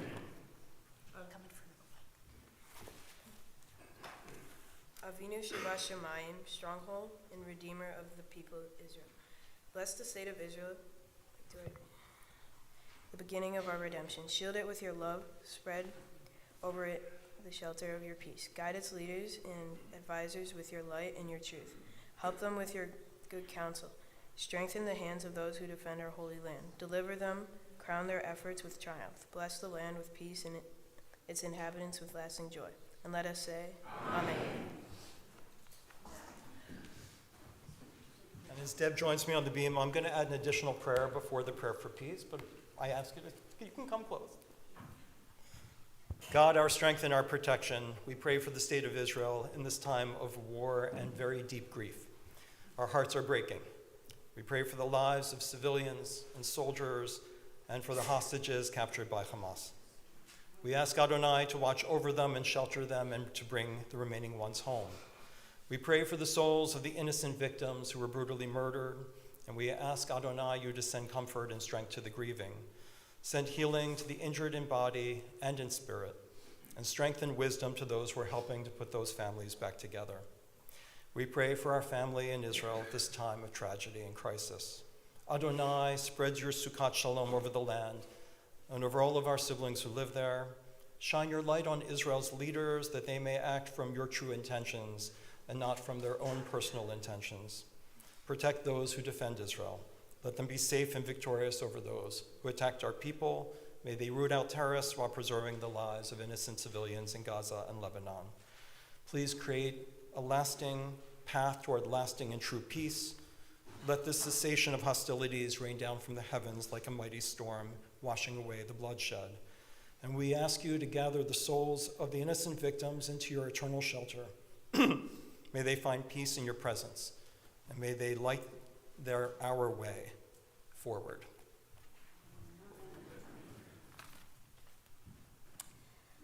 Tefillah l'shalom, a prayer for peace. May we see the day when war and bloodshed cease, when a great peace will embrace the whole world.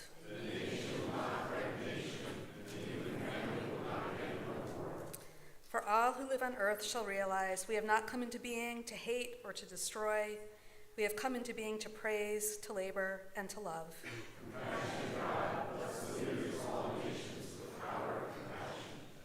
Fulfill the promise conveyed in Scripture. I will bring peace to the land, and you shall lie down, and no one shall terrify you.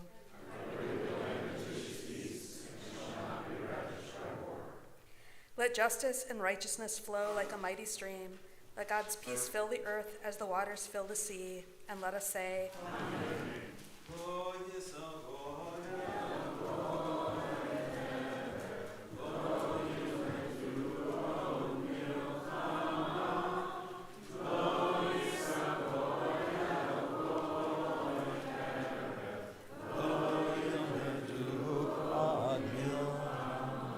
Ashrei is on page 181.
Hallelujah.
Ose shalom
And we may be seated.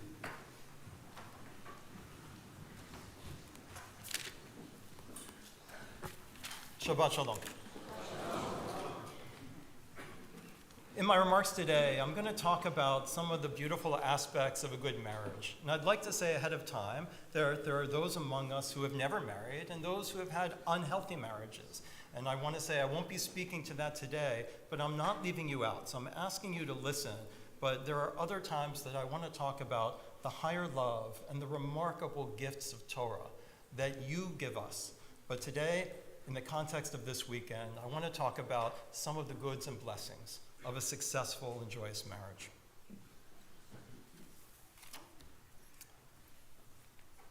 Each Shacharit and Ma'ariv have two sequential parts.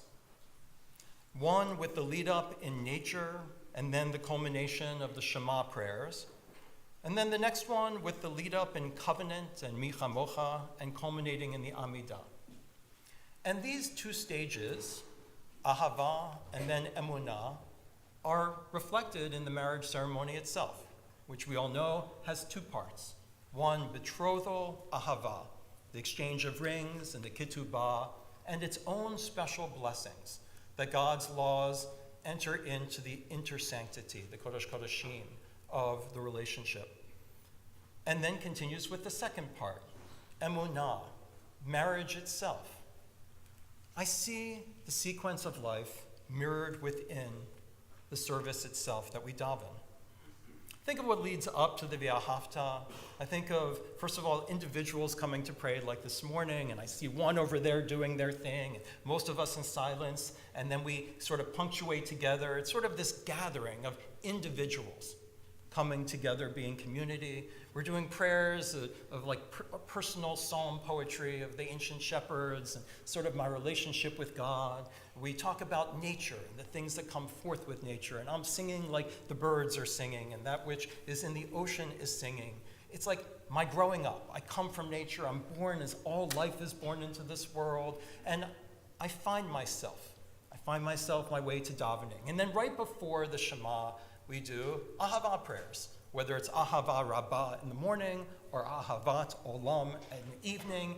And those are prayers that to me are sort of saying, as I am now an adult, I kind of get my own wisdom.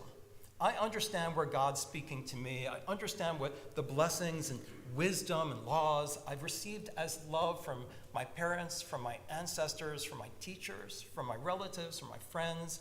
And I'm finding myself as what I really believe and what my real values are. Ahava Rabbah, the great love coming at me. Ahavat Olam, this cosmic, this love that comes from the universe, and me figuring myself out. And then we get to the Shema, which is like a pledge that we will do and we will hear. It's the pledge of ahava, of love, and then we do the v'ahavta. I'm going to love. I'm going to love with all my heart, my soul, and everything that I possess, everything, all the talents I have before me. And to me, that's where in a relationship we kind of fall in love with another. And it talks about those conversations that we have. You show love in the conversations you have when you walk along the way. So like going on a date, coming home from that date and walking back.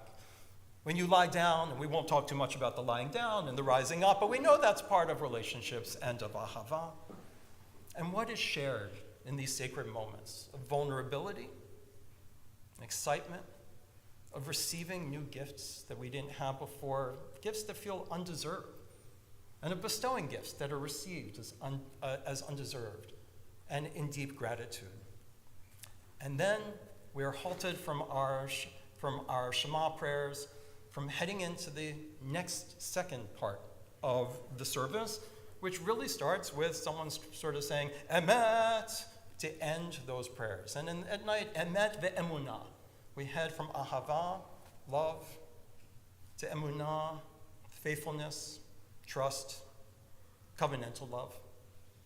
And then we go through the michamocha, we go through the trials and tribulations together. It's like that's where we enter, to me, the covenantal experience, the experience of marriage.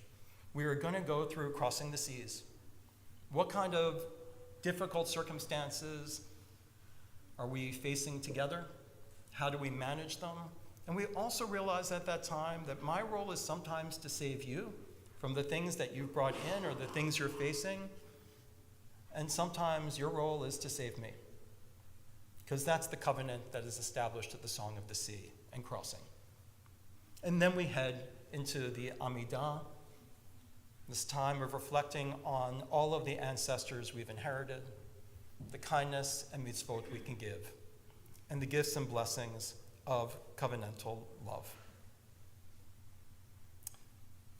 That second ahava is pledge, it's promise, it's the deep desire to enter into covenant.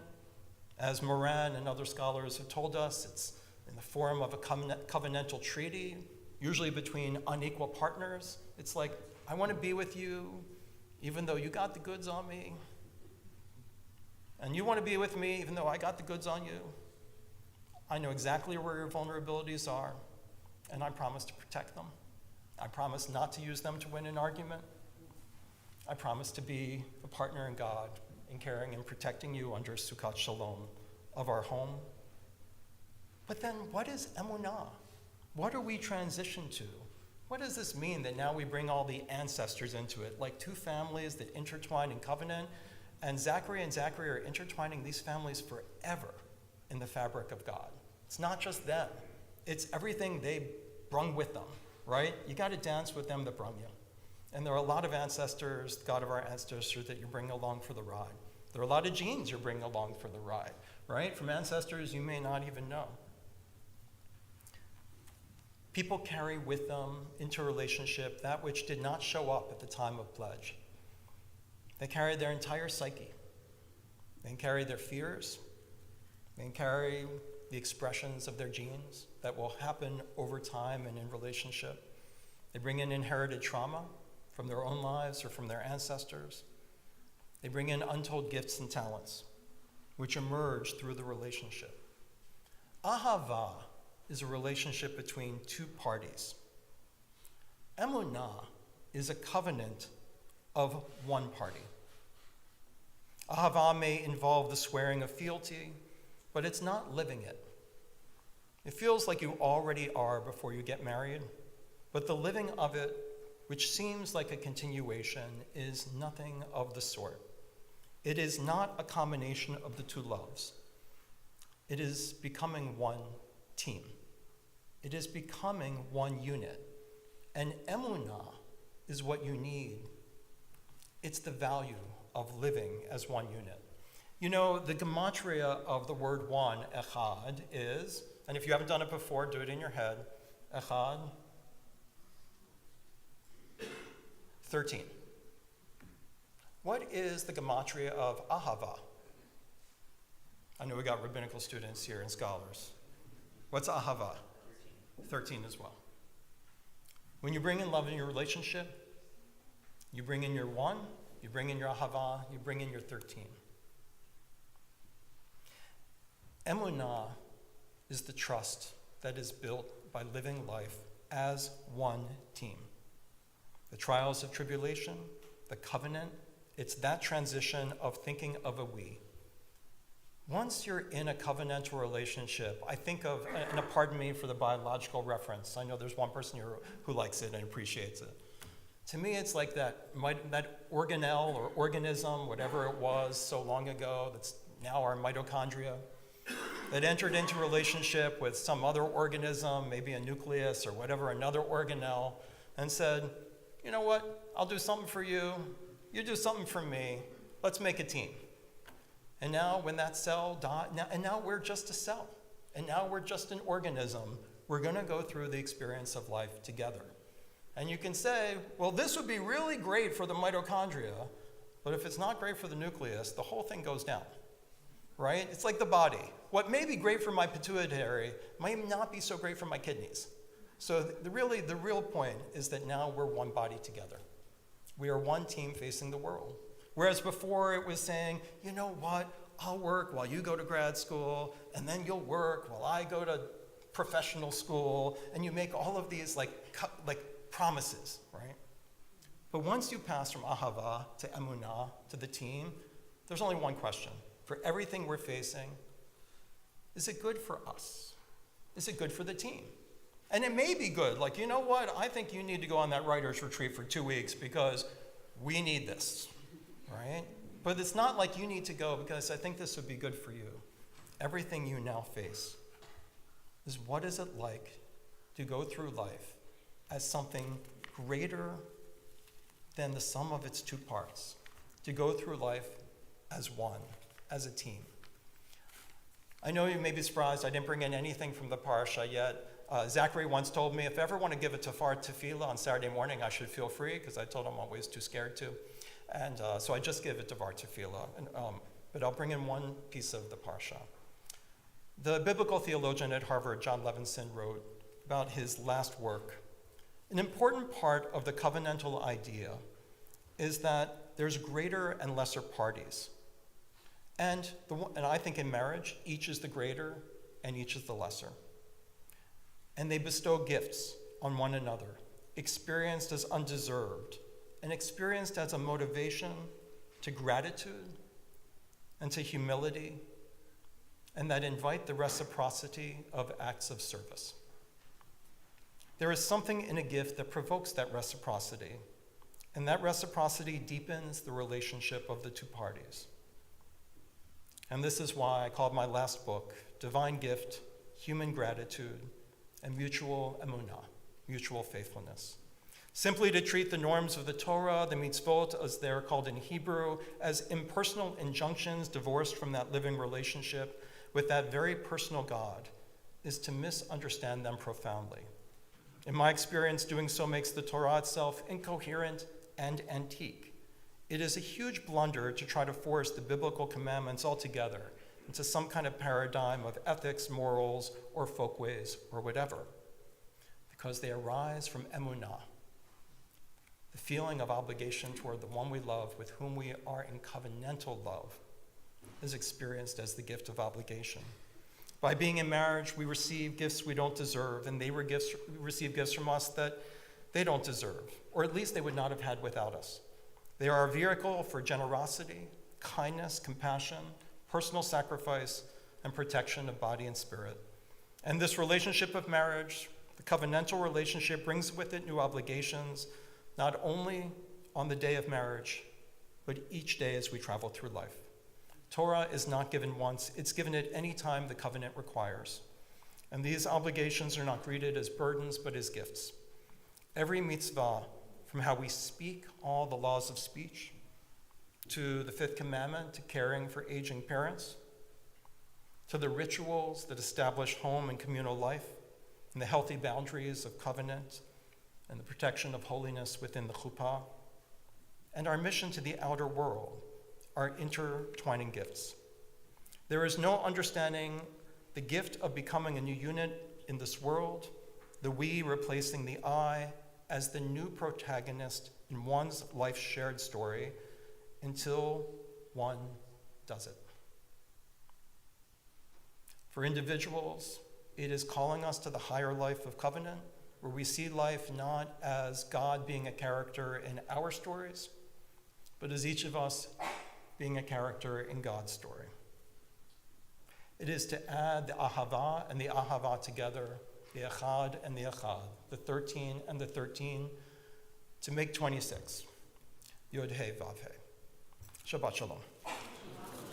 Musaf begins on page 184. Please rise.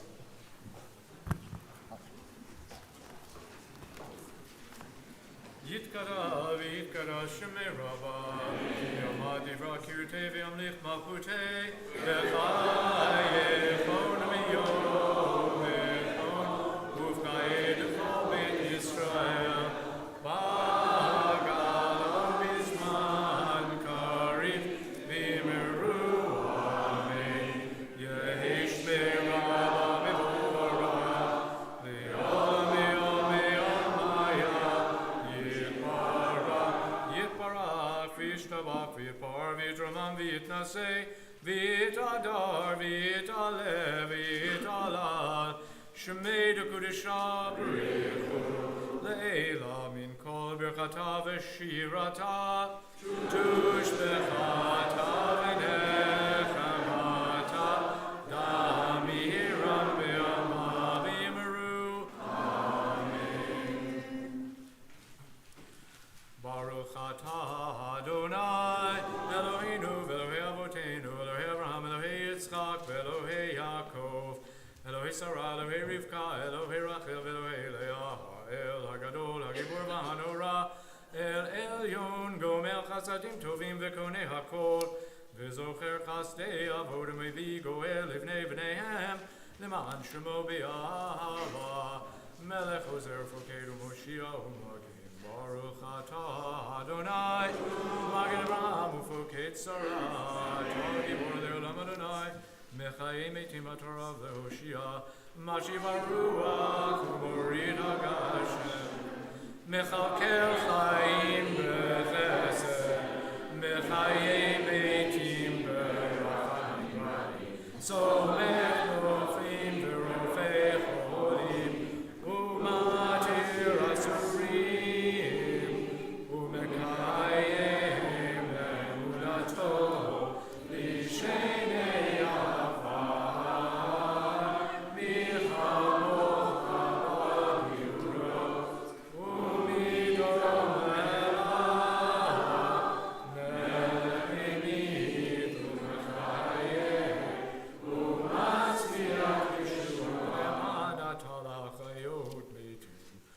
Baruch atah Adonai v'chayei hametim.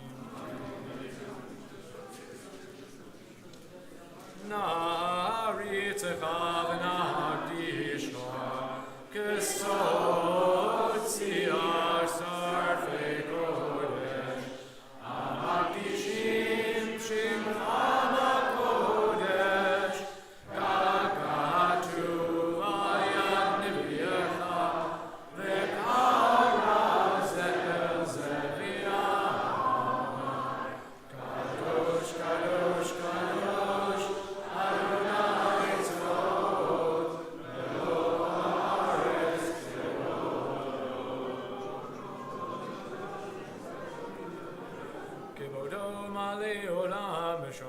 Sholim zeh lazeh Aye mekom kevodo liumatan Baruch Yomeru. Baruch Adonai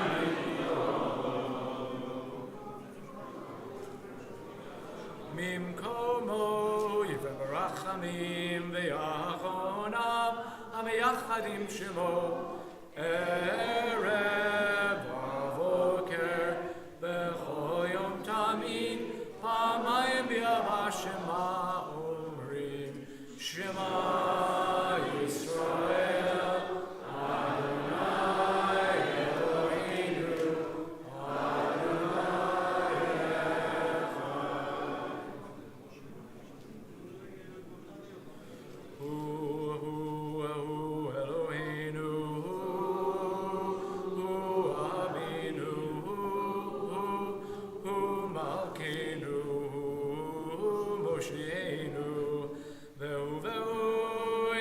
Eloheinu Yashmi'enu berachamav Shenit, Shenit, Shenit Li'enei kol chai Liot lachem le'Elohim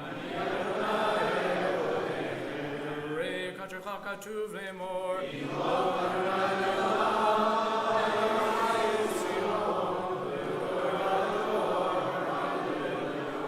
Vador nagid godlecha Ulenetzach nitzachim kiddushatcha nakdish V'shivchacha Eloheinu v'pinu lo yom u'shtei olam va'ed Ki el melech kadov v'kadosh ata baruch Ata Adonai ha'el ha'kadosh.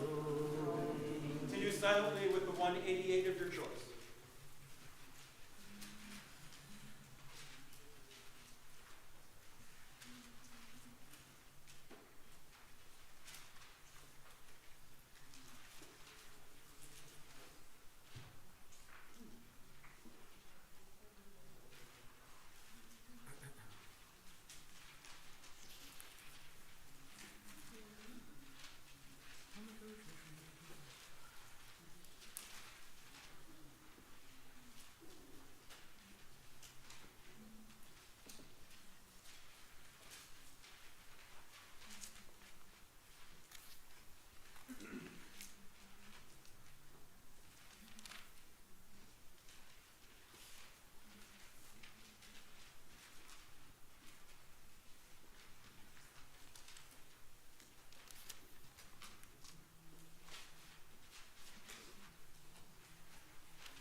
Olam V'yitnasei V'yitadar V'yitala V'yitala Shemeda Kudusha Le'elam Minko Berchata V'shirata Tushbachata V'nechemata Damiran B'yama V'yimeru Amen Kit Kabbat Tzalot Honavot Honachol Yisrael Kadam Avon V'shamai V'yimeru Amen Yehi Shlomo Rabba Min Shemaya V'chayim Aleinu V'yalko Yisrael V'yimeru Amen Oh, say Shalom B'mramav Huya Say Shalom Aleinu V'yalko Yisrael V'yimeru Amen. Jordan comes out for Ein Elohim, which can be found on the earth.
כתוב בתורתך, אדוני ימלוך לעולם ועד, ונאמר, אדוני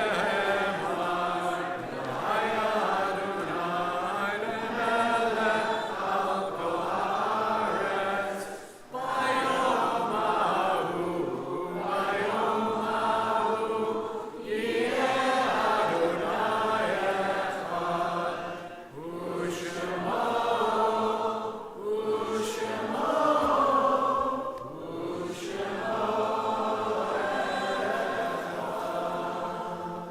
We may be seated. I'm going to read the yard sites for this week and others from we're saying Kaddish. If I read the name of someone for whom you're saying Kaddish today, please rise at that time so we can put a face with a memory that's bringing blessings.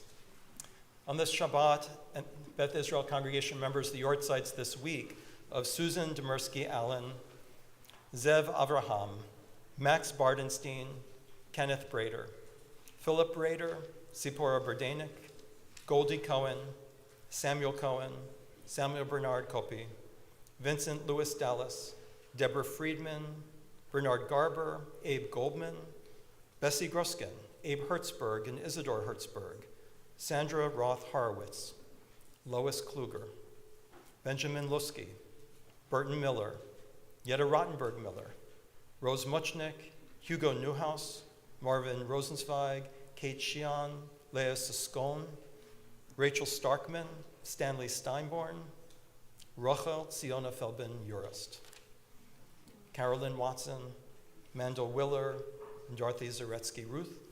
As we continue to remember say Kaddish for William Friedman, Yuval Warshai, Barbara Altman, Judith Elkin, Marion Sachs-Jacob, Alan Neil Weiss, Leah Axelrod, Helena Rabinovitz, Barbara George, Howard Rubenstein, Alan Silverman, Otto Weidlinger, Oded Ostfeld, Irving Kaplan, Harvey Goldsmith, Muriel Gluckman, Daniel Goldstein, Eric Ostad, Myron Winkleman, Evie Lichter, David Amanoff, Samuel Silver, Shirley Kleinman, Dorothy Friedman, Claire Kirpich, Edward Ball, Dr. Elliot Sorrell, and Joan Hoysef Scobie.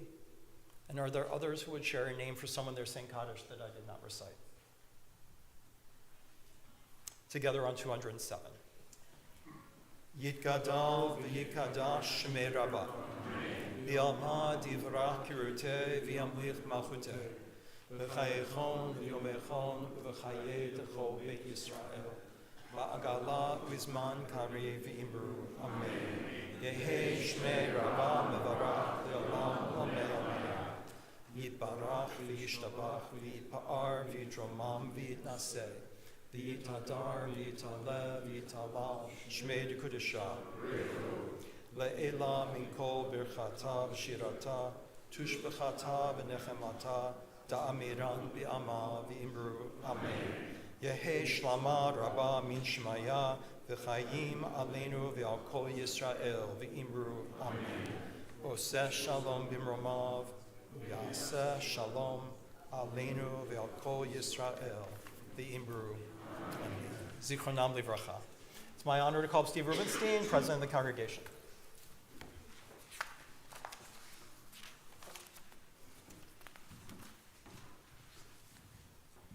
Shabbat Shalom. Shabbat Shalom to everyone joining us remotely as well as here. Please join us for Kiddush sponsored by Jeff and Lisa Bernstein, Jenny Crothers, and Graham Crothers in celebration of Zachary and Zacharies Aufruf. Mazel Tov. Paraphrasing the words of John Lennon and Paul McCartney, when you get older and possibly losing your hair, many years from now, may you still be sending each other a Valentine. May you still be birthday greetings, bottle of wine. Again, Mazel Tov. There's something happening every day at Beth Israel. So, first of all, we start with today. Right after services, for our 6th through 8th graders, there's a Gesher after service hangout. After services, Gesher members will be invited to the youth lounge for our own Kiddush and lunch, followed by board games and hanging out. So tomorrow, on Sunday, November 17th, at 12:30 p.m., join Chave Rim at BIG. Chave Rim is 3rd through 5th graders. Join Chave Rim at BIG straight after Beth Israel Religious School. BIG Best in Games is a gigantic arcade with laser tag, bumper cars, adventure courses, and more. Cheese pizza served on location will be provided for no extra fee. Tomorrow evening, Sunday, November 17th at 6:30 p.m., Chodesh Chadash, a BIC's women's group, will be meeting. It's an open social group for women of all ages. We will chat, connect, and learn. Join us for this opportunity to get to know each other. Email Barb with questions. On Wednesday, November 20th, on Monday, November 18th at 4 o'clock, please join Talmud study with Rob Dobberson. This class meets via Zoom, and please see the website for joining information. On Wednesday, November 20th at 6:30 p.m., there's a family fundraiser at Pizza House. Join Beth Israel congregation families at Pizza House for dinner. If you say you are with our group, Beth Israel congregation will get a 15% back on your total. Starting 30 minutes after Beth Israel Religious School, feel free to head straight there after pickup. On Shabbat next week, on Friday, November 22nd at 6 p.m., join us for Aura of Kabbalat Shabbat. This week, Aura will be welcoming back to the Bima guitarist Rick Weitzel and bassist and mandolinist Bill Connors. All are welcome to attend. Also going on in the community, the Ann Arbor Jewish Book Festival is ongoing. Please look at the JCC website for more information after Shabbat. As well as on Tuesday evening is the main event for the JCC. So please, Federation, thank you. Please look at the website after Shabbat. I know sign up has ended, but please see. And just a reminder for those of us joining us here, we do compost most everything. About the only exception is tea bags and the thing the tea bags come in, the containers. Other than that, if the compost is all the things with green trash bags in it, and then the one trash is, I think, on the right by the coffee. Shabbat Shalom, Mazel Tov. Thank you. Shabbat Shalom. I'm going to add just a couple of quick announcements. First of all, again, thank you to the Bernsteins and Carruthers families for sponsoring today's Kiddush. I want to say that I see that most of the children have found their ways to programming and outside and being together, which is a wonderful way to spend Shabbat. But if any children hear me, if you are on the Bima by the end of Adon Olam, you get a trip to the treasure chest, okay, to the Otsar Shell Rabbi. So just want to let you know that. And also my class, my Intro to Judaism class, is actually meeting today following Kiddush. And so for you guys know who you are, my Intro to Judaism class, meet me in here in the sanctuary like about 20 minutes after you've gotten a chance to eat something. And I look forward to that. And with that, Adon Olam, page 211. Again, any children who are on the Bima sometime during this prayer will get a trip to the treasure chest. Adon Olam asher malach v'terem kol yitzir nivra li'ed nasa b'chepso kol hazai melech shemo nivra v'yacharik yiglot hakol levado yimlok nora ve'u haya ve'u oved ve'u yeh b'tifara ve'u echad Ein sheni laham shelo lakbira Beli reshit beli tachli Velo haota hamishra Vehu eli v'chai goli V'tzor chili v'yitzara Vehu nisi umanosli Menat kosi le'omek ra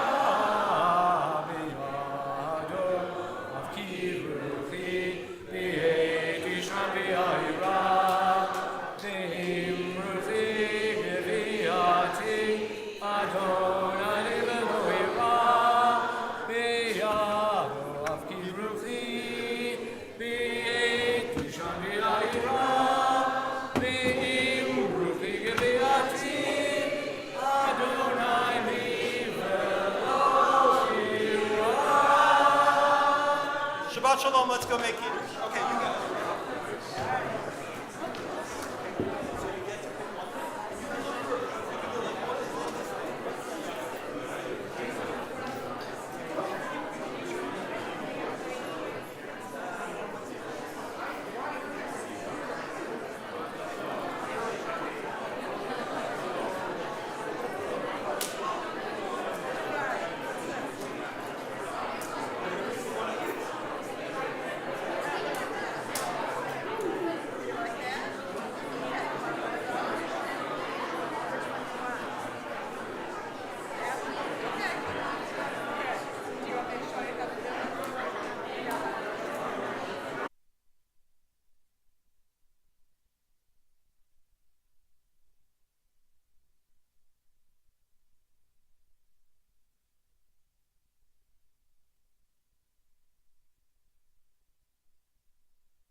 Okay. Is it sacrilegious for me to take that chair? I'll just sit here. This is too loud. I'm going to whisper the whole time.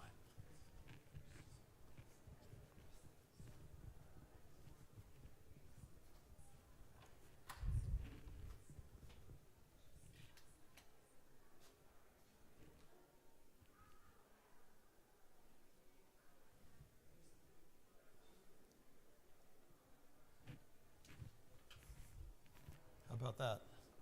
Can you hear me? Is it over the speaker just enough? Sort of? Good. Feel free to leave whenever you want, just so you know. Okay. Shabbat Shalom. Let's start in.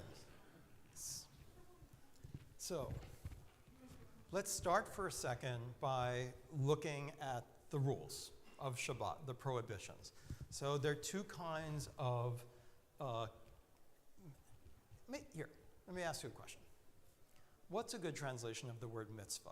I brought it up in my sermon today, which is that it is almost always translated as commandment.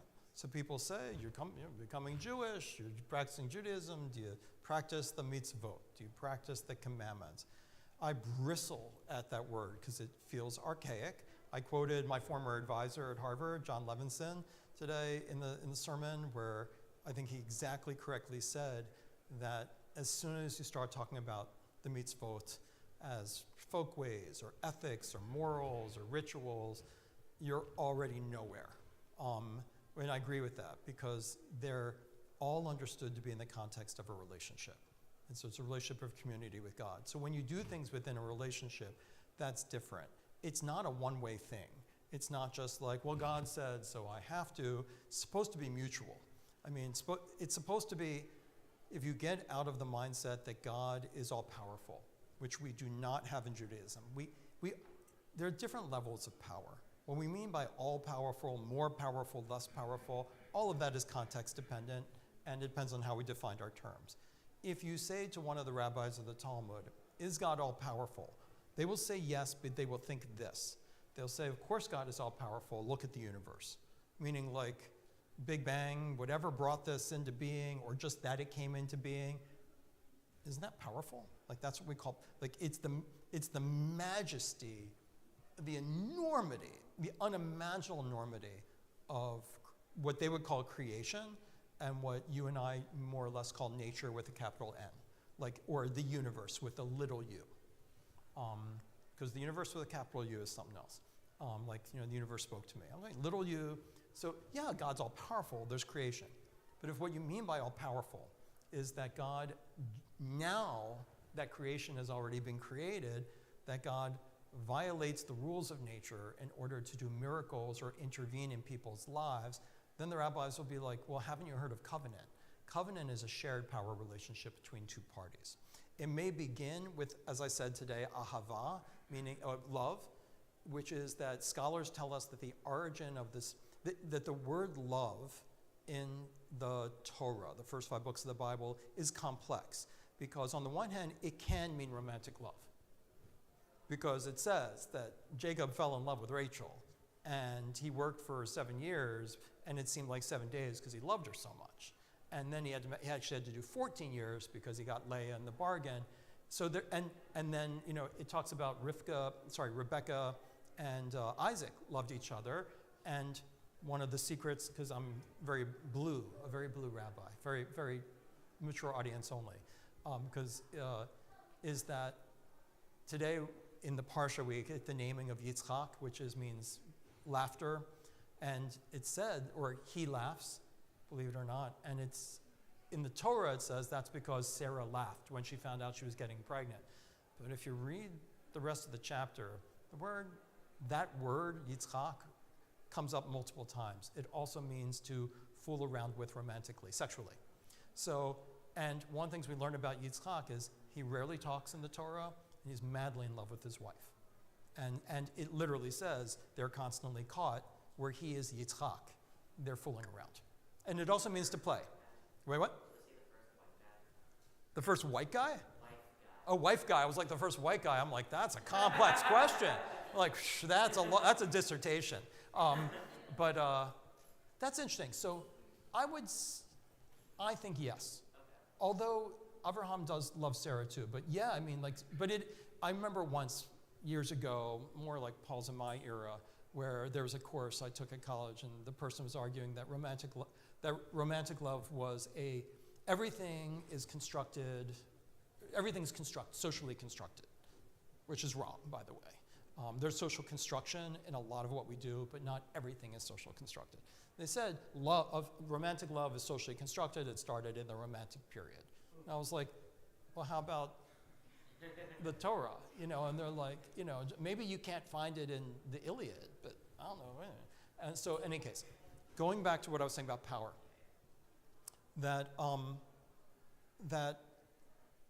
so I was going to ahava, love, can mean romantic love, but it also is a kind of treaty-based love in which one pledges fealty to one above, and the above one promises to take care of you, which is why it makes sense also in marriage, like I'll provide shelter, you provide the this, or something like what? I couldn't find it. Oh, don't worry about it. Thank you. That was nice of you to try. I appreciate that. And so, I shouldn't say so much. Back to ahava. And we're going to get to Shabbat. So why did I start with ahava? So, yeah, go ahead. Oh, God, thank you. It was God not being all-powerful. So covenant is the key to everything, and it starts very early in the Torah, and it just started already last week, and that is a really big deal, which is things are about sharing power in relationships, even when one technically is more powerful. And so that there is the challenge of Jewish spirituality is to walk in the wilderness of how much is not in your power and how much is in your power. And what does it mean when God is expressing God's power in that relationship? And that's a huge discussion. I had a speaker last year, spent a weekend here, who I think has written very, very well on it. But they're complex philosophies. In some ways they're complex, and in some ways I don't want to make them too complex. The idea is that God helps you not by violating the laws of nature.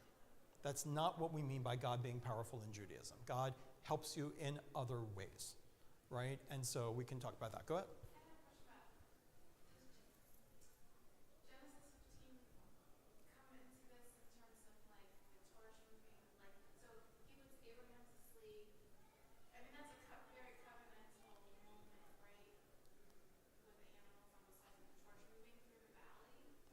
You mean for the covenant Abraham makes with the in Beersheba, or? Just in terms of a covenantal relationship between Abraham and God, right? Yeah. Is that? I mean, I guess I've learned it as if the torch moves because God's doing all the heavy lifting, and Abraham just sleeping. Like, what do you have to say about that? I would have to look more carefully at the passage to tease it out. No, I mean I would. It's an important question, and so I'll defer it. But I do want to look at it. No, I know you don't mind, but I'm being honest. Right. So no, it's a great question. Yeah. So the nature of covenantal love and covenant is, the binding of Isaac story that we had today is also a story of covenantal love. And, I wrote it, but I left out the sermon because I thought it was going too long. But one take on the binding of Isaac, because isn't it really offensive that God tells Abraham to sacrifice his son, and Abraham seems perfectly willing to do it? The way I would say it is that, and this goes with the way I understand the rabbis to understand it too, is that Abraham is the figure. There are great books on this, in my opinion, but Abraham is certainly the figure of emunah. He's the man of faith. Kierkegaard calls him that later, and that is biblically correct. Chapter 15 through 17 into 18 we read today starts with, is about covenant, and Abraham gets it. And so he's the man of faith, in the faithfulness within covenant.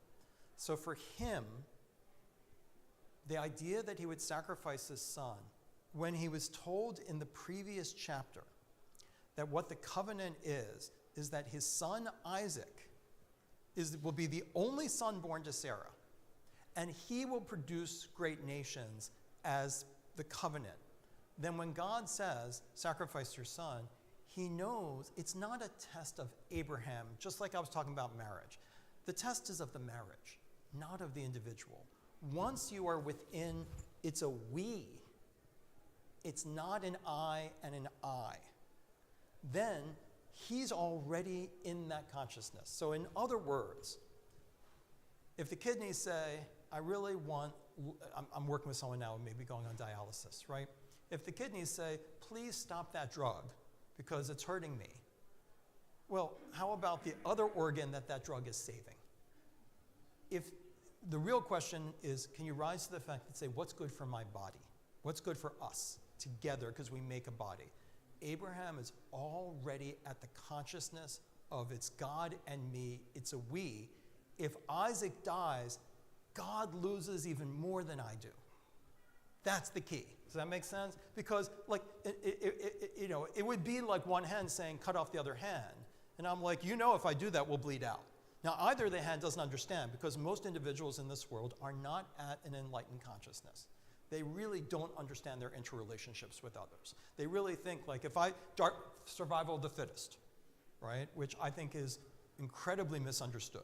The simple version of Darwinism that the simple survive has been corrected and succeeded by a different form of evolutionary biology, which actually sees symbiotic interdependent systems as stronger, right? So that it's the system.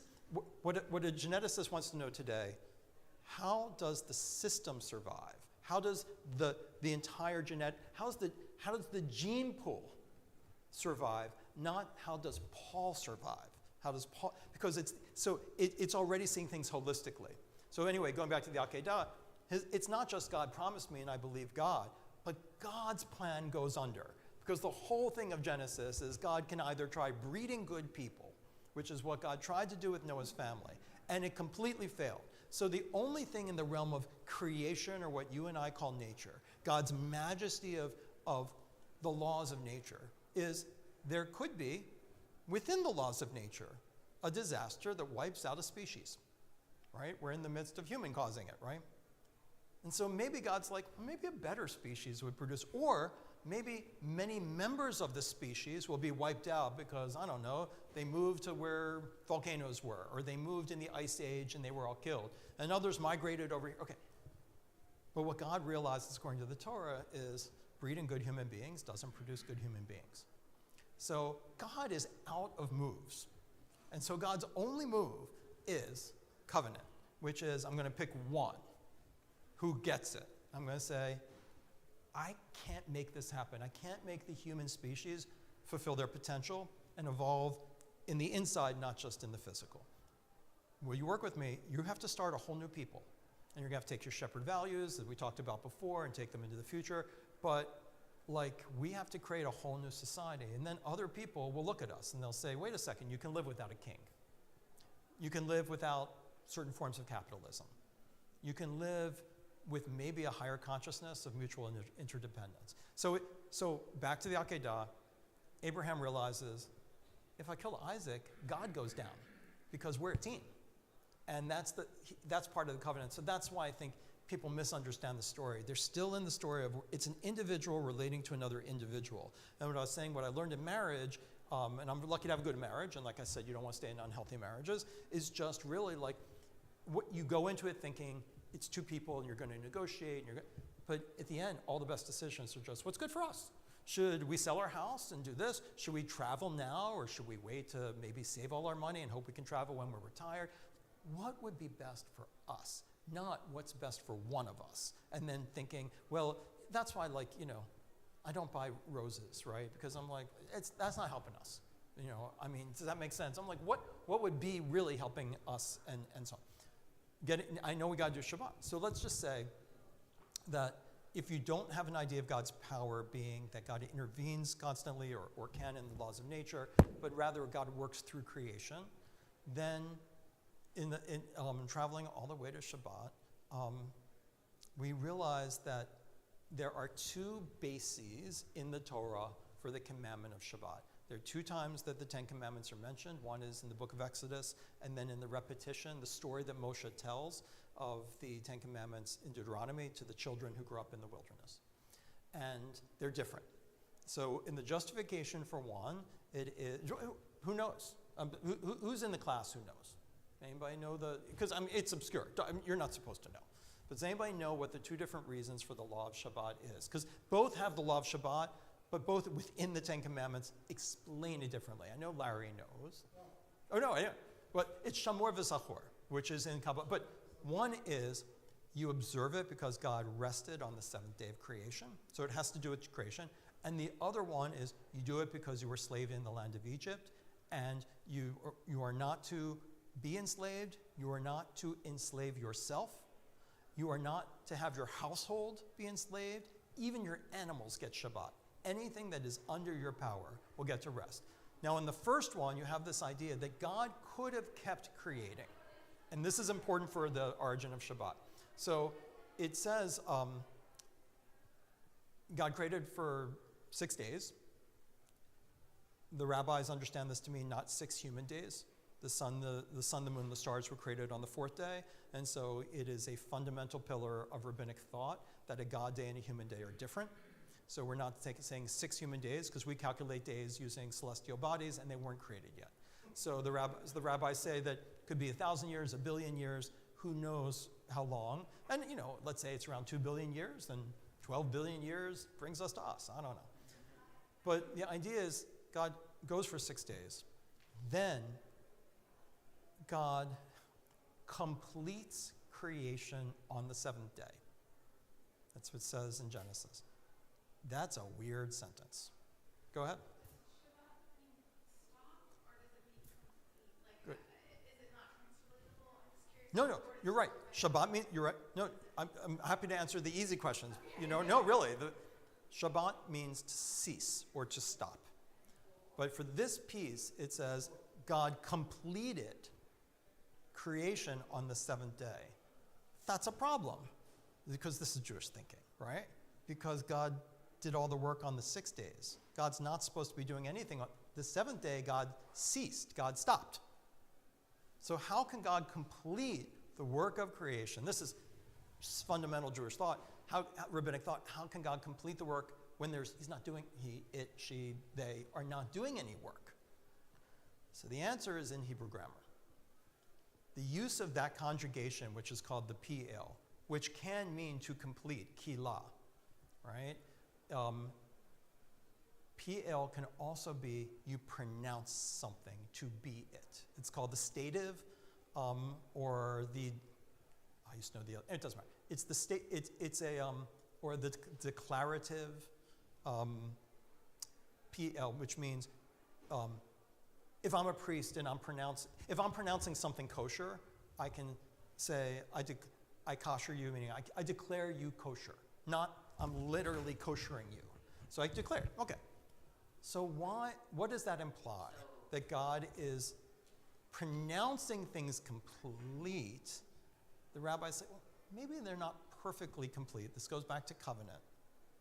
God didn't really finish. So God makes a decision not to finish. And that is a way of, and I caught us up to the beginning, of sharing power with the human species. Once the human species is created, then God says, I'm going to stop here. It's a way of sharing power. So God does stop creating the laws of nature, and later rabbinic commentaries, when they have to deal with things like miracles, what they say is nature operates according to the laws that were created in the first 6 days. So God does not violate the laws of nature. God's the author. God doesn't violate God's own laws. So we pronounce it complete, but God's not going to keep changing it. And that's why doesn't God just change our nature and make us naturally good, or at least remove some of the impediments, or at least get rid of mutation and cancer, or whatever it is? And the answer is God stopped. And then God thought humanity would sort of take things to the next step. I mean, for people who are secularists or atheists, this is good for them. They like this. They're like, yeah, it's up to us. You know what I mean? We can't wait for God to do stuff. And then Shabbat's going to be a key part of that. Go ahead.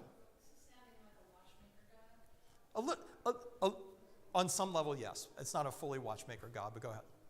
Yeah. Oh, no. So in theology, the deists used to say, God's the watchmaker, God made the creation, and now God sits back. Now, the Jewish tradition is actually, no, God does intervene, but God intervenes differently. And the way God intervenes, and I wasn't going to get to this, but I'll give you the standing, it's an intro Judaism course, so you should get the standing on one foot version, right? Which is the standing on one foot version is that, sort of quantum mechanics, and I'm not going to base this on quantum mechanics. I'm using here as a metaphor, not as like, I'm going to prove God using quantum science. In any moment, you can split into multiple timelines, right? So let me at least use kind of alternate universe theory. What God is God, and I use the word, take it, you don't have to agree with it. God provides invitations to take certain paths. And imagine your life. I actually wrote a whole sermon I didn't give today. I wrote one, and the one I did, I kind of improvised. In the sermon I wrote, I said, imagine that how you see time-lapse photography of intersections, and you see like suddenly individual taillights turn to like red bars. So imagine you're like a comet. You have a line behind you like Tron or something like that. So everywhere you go in your life, your timeline, you still see the past. It's following you like a whole trail behind you. My belief and my understanding of God is that God is very much like time itself, so that God, from the perspective of God, the moment of the past, present, and the future are seen at the same time. And there's a lot in Kabbalah and Jewish mysticism that talks about this, so I have lots of rabbis to back me up. Not every rabbi would, but I believe that. So that if God, so that's why, then we don't have free choice, because my destiny, God knows what my path is going to be, right? My trail is behind me, but if God's the past, present, and the future all at once, God knows exactly what I'm going to do.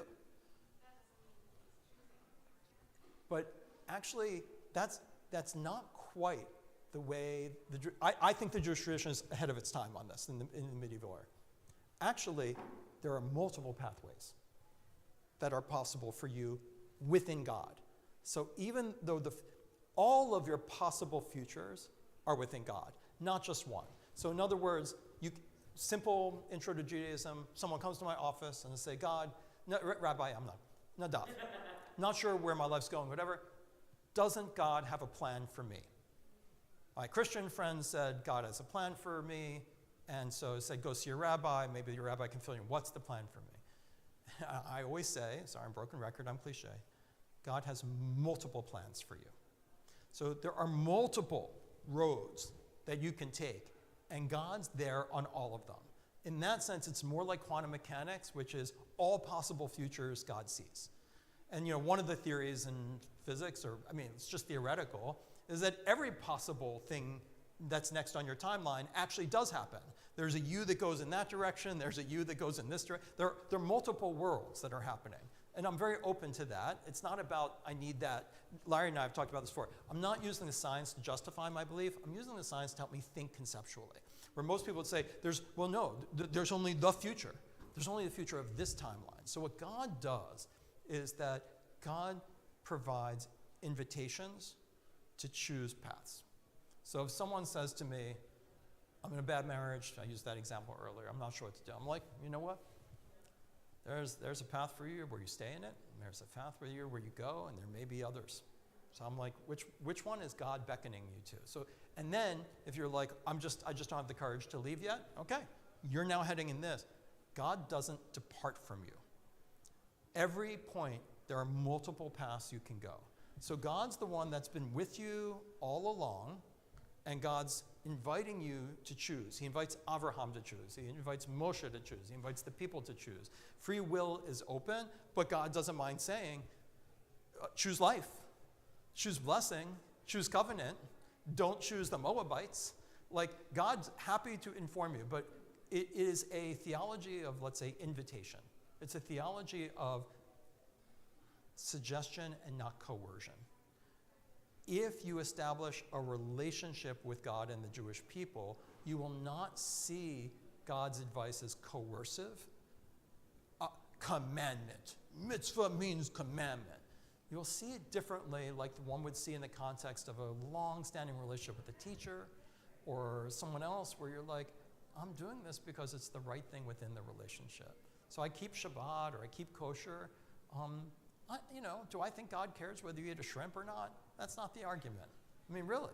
I mean, no. So it's like, but it's an invitation to be like, my wife's vegetarian. And when and so I ate meat on the side for a couple of years and then stopped. I mean, so what? I mean, do I really need the barbecuing back to cook twice a year just when I have a craving? It wasn't coercive that she's like, you can do it, but I really don't want you to. I'd like to have vegetarian home. I don't like the smell, and I stopped. I still like the smell, but I could not handle meat anymore. I mean, I feel like I'm just working with flesh. So I promised to do Shabbat and open it up a little bit. So the two basic principles, I'll just finish with this, on this piece. God pronounced creation complete, even though it wasn't really complete. And the reason was, it's up to us to complete it, or to at least change it, evolve it. We need to change the world, right? Why isn't God doing anything about what's happening in Darfur right now with the genocide being committed by the Arabs, the Arab militias against non-Arabs? The reason is that God is doing something, which is God is inviting the whole world to pay attention to that, but people seem to want to pay attention to something else instead, or other things instead. So it's not like it's not like there aren't prophets who are saying, hey, you need to do something. You on Shabbat are supposed to be like God and pronounce your life complete even if it's not. That's that one of the two versions. So what you do is you may feel like, I've been single most of my life, so I use these examples. You may feel my life can't be complete while I'm single, right? On Shabbat, I pronounced my life complete without a human partner. I don't drink, but sometimes I buy myself a bottle of wine and have a little bit, which makes me very tipsy. I buy my favorite foods just for me, right? I would be my own partner. I used to stop at this little grocery store, ages I was single. And I used to do Nadav Shabbat, Nadav Shabbat is, I learned in Indonesia from the Jewish community that was left there when I lived there for a couple years. And instead of having chicken and rice and challah, I would have individual produce. So whatever was in season, I would cut up. A papaya, pineapple, peach, apple. I put out whatever cheeses, a few cheeses, grapes, and nuts. And I still do it. I don't do it every Shabbat, but every now and then, one of my kids will say, can we do Nadav Shabbat? And then we do that. And they're like, it's amazing. And I buy a fresh bread. And it could be challah, or it could be rosemary bread, or it could be anything. And it's olive oil, trays of olive oil, a vinegar, some cheeses, some nuts, and some fruits. And so it was I'm like, look, I may have a roommate I can't stand. I may be broke. I may not know what I'm going to do with my life because whatever, I'm stuck in chapter 1 of my dissertation or chapter 2. But I'm going to pronounce my life beautiful. And I'm going to do things for myself that make it feel that way. I have the best cat in the world. I know I've told this story before, but it's important because my life was not complete. I used to make up this thing in my head. It was like a little spiritual exercise where I imagined, because I had a lot of time on Shabbat. When you do Shabbat alone, you got a lot of time. I used to say to myself, imagine it's an Alibaba and the 40 Thieves, or that Will Smith movie where he's the blueprint, whatever, the Aladdin. I imagine I got a wish, but I only got one. And the genie said to me, I can either give you $1 million, or I can give you something that no one else in the world has. And $1 million, it's worth $1 million. That's how much it costs. Only super rich people have them. and it's a cat. Like, no cat, like only Elon Musk gets to have a cat. Would you take the million or you take cat? And I said, I'll take the cat. And I sit there, I've always had cats. And I'd pet my cat, I'd sip my wine, I'd put on Radiohead, I'd put on my favorite music, PJ Harvey, Radiohead, things like that. I'd turn it up to like 11. And I'd make kiddush before I turned on the music. Sometimes I get a movie I love. And it was so, my life's not complete. I'm going to make it feel complete. And then when Saturday night comes, oy vey, I have an email from my advisor, where's the next page? Did you grade the papers? I gave you the grade. You know, how am I going to pay the phone bill, whatever it is, and you go back to life. So that's one of those, and then one of the principles of Shabbat, and the other one, in a briefer way, because it's easier, is you have no right to enslave yourself. So I may say, all this ritual, it's ritual, right? Again, I don't like that word. Ritual, commandments, obligations. It's more like, this is kind of like, you kind of want to do this stuff, like when you're in covenant or you're a Jew, you embrace it, right? It's, what is it? It is saying that instead of saying, I don't like these coercive commandments, or I have homework to do, right? Paul gave me a paper, hate that professor, it's due Monday morning, right? And I have to teach tomorrow to make money to pay the rent, so the only time I can do it is Saturday, or I'm sorry, but this is my day for Costco. I was helping someone who was old, and I had to do, it's only once, it was last year. I had to go to Costco for something for their hearing aids because I was leaving town, and they needed it, they were deaf. I didn't realize that the entire world is at Costco on Saturday. Like, I had no idea, because I'd never been there on a Saturday. I was like, holy cow. I parked like it was the Super Bowl. I was so far away from Costco. Thank God the hearing aid people helped me out. And so I want to go to Costco. You may not do chores like that on Shabbat, because you cannot enslave yourself.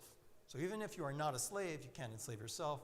You got to be free. So those are the both things. It's like this creation thing, and the world's made for me, but it's also like it's also this preventive, which is you will be tempted that I'm the master, and freedom is I get to decide what I do with my time. And the answer is, oh, that's so cute. You don't realize how wrong you are about your motivations. Right? How much is driven by anxiety? How much is driven by fear? How much is driven by capitalism? How much is driven by subliminal messages? How much is driven by what you were raised with? You think you freely chose to go to Costco? Who said you needed I don't know, you needed the cheaper tuna? I don't know, and you needed it now. I mean, who said? Who said that was fun? Who said it? Who said you get your meaning in life out of shopping? Sure, that's your freedom and not that which you've been soaked your brain in since you were little through capitalistic advertising. So you serve God by keeping Shabbat and not enslaving yourself by keeping the rules. And we'll do the rules in a bit. So that was like the whole speech. And I know there were hands up, and then I'll ask you guys questions about like what you think of Shabbat, and then we'll talk about the rules, and then we'll talk about the rules. You had your hand up, or was that the watchmaker? My question is about God inviting you towards a particular path. I mean, what's the explanation when you just don't know what to do and no path is acceptable and you're just stuck? I've been there. Yeah. I think sometimes, I think the first thing is to realize that is not blaming oneself for not getting unstuck. In other words, I was stuck for a long time. I look back and I was stuck for a long time. Sometimes, I had a therapist for a while. It was helpful. Sometimes wasn't, sometimes was, and I was like, I feel like I didn't make any progress this year. And they're like, okay, so what? Like that sometimes you don't know how to proceed. But what you can do, like, and then it becomes, you're asking the tough case. In the tough case, I think you have to ask people who've been through it, who maybe give you guidance. And then they're a messenger of God.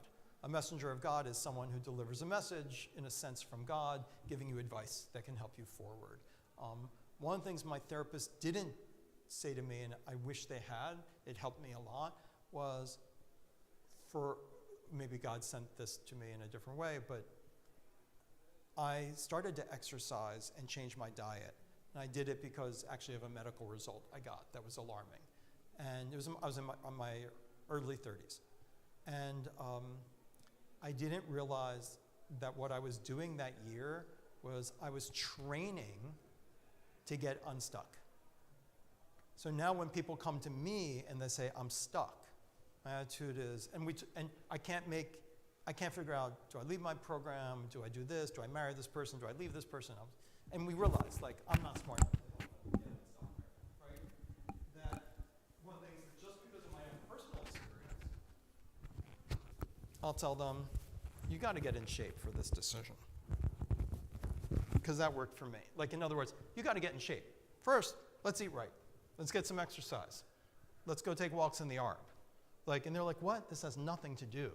I'm like, when you're stuck. So that was a tool. And so maybe God sent me that terrible blood work result, and and I was doing it for that. I gave myself the challenge. I wanted to see if I completely changed my diet and I exercised and I lost weight, whether that result would change. It was 2 results that indicated things like fatty liver and oncoming liver disease in my 30s. And so, like, once I spent a year, like, losing some weight, getting healthy, feeling better, I was actually ready to make the big decision when the big decision presented itself. For me, the big decision was someone fell in love with me at a wedding who did not live in the state I lived in and said, can we date? And then, so we dated long distance for a year, and then they were like, I'm not going to leave my job for you. I had a job, but it wasn't a great job, didn't make much money, and I was still working on my PhD. And they're like, I'm not leaving my house and my life. So, like, getting in shape allowed me to make the decision to quit my job, leave my program, and go be with her. And it was very brave because we'd just been dating some. It could have totally not worked out. And I gave up my whole life. I mean, quitting my job was a big deal. I could have stayed in that job, and I was living in San Francisco, and it involved a period of homelessness as well, because I had to quit my job before I moved, and I had no place to live. So I had to be in shape to make that decision. So for me, that's a very crucial time in my life, because I feel like God was like, you're in the wilderness, dude. Like, you can do it. You can go out in the wilderness and you can find your way, or you can stay hidden in Egypt. You can stay in Egypt. So Jewish commentary is that only a fraction of the Jewish people ever left Egypt. This is not in the Torah. This is in traditional commentaries that are influential for their narratives. It doesn't mean that you have to believe that what they say, but they imagine that not every Jew would have left Egypt. They would have chosen slavery, what they know. So in a way, like, what I would say is, like, you can stay in Egypt longer. Your chance to leave will not pass. You will, it'll come up again and again. And when I got the chance to leave, I finally did. But that's a personal story. But thanks. But I want you to know the 2 origins of, like, why we do Shabbat and what they're meant to do. And let's talk a little bit about how you do them. So there are 2 categories of mitzvot. I like to call them, like, loving duties. I like the word duty because I'm motivated by duty. And, like, obligation sounds like, ugh, I got to file my taxes, But duty is like, I love my dad and I want to make sure he's safe, And so, like, duty is personal. I feel a duty to my country. I feel duty to Israel. They're out of love, even when they're inconvenient. So you have what are called positive commandments and negative commandments. Positive duties and negative. Negative, I hate that word, but it became common in books. Positive commandments are things you need to do. So negative commandments is a fancy word for prohibitions. So you have the thou shalt nots and the thou shalts. And that's important on Shabbat. Let's start with the thou shalt nots. So if I open our reading to Signs of the Covenant, Family Life, Dietary, Shabbat, an island in time, and I go to page, well, there's preparing. Preparing for the Shabbat is the do's. Don't forget. Prepare for Shabbat. Do X, Y, and Z. I want to go to the don'ts. Here we have, so on page 65, we just show that we did this. You might think he never uses the book. The Sabbath as a memorial to the creation of the world. So that is the Ten Commandments as pronouncing creation complete, even if it's not. And then the Sabbath is a memorial to the Exodus from Egypt. So that's the Zachor, remember that you were slaves, and being a slave is the worst thing ever. Shabbat is an example of freedom. God didn't even enslave God's self. God stopped for a day, whatever a God day is. Some of the rabbis say the God day is, we're in the seventh day. The seventh day never ended. So God stopped. Again, it goes with this different way of thinking of God's power. God's not tinkering. God's enjoying. God's with you, but God's not the doing. We're still in the seventh day or God's still in the seventh day of creation. But thanks, Larry. And so, right. I was thinking about going with something you said, which is just, so what does Shabbat mean? Shabbat is a noun form of the word Shabbat. All you did is put a dot in a letter, which it's really the same word. So Shabbat, as we sing before Kiddush from the Torah, Vayom Hashvi, and on the seventh day, Shabbat Vayinafash, God stopped, and Vayinafash was refreshed. I'll just say was refreshed. Is a quote from the Torah. So the word Shabbat literally means cessation. It means a stoppage. It means stopping.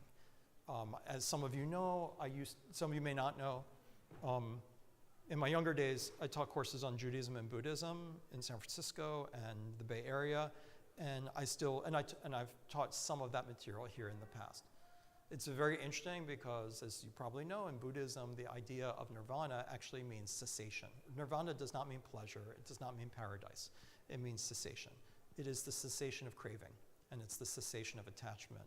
And it becomes important in, like, Buddhist meditation. You're actually not trying to achieve a place of enlightenment or pleasure. You're trying to achieve a place of stopping your ego, stopping your mind, stopping the race that you're all in the race. And Shabbat means the same thing. It means stopping. It means cessation. Shabbat is really supposed to do to you what God is modeling, which is just stop. Stop worrying. Stop doing. Stop being a doer. Stop checking things off your list. Stop being a good son. Like, don't worry about mom today or dad. We have older parents. Just stop. What would your consciousness be like if you just stop all the training and the medicine?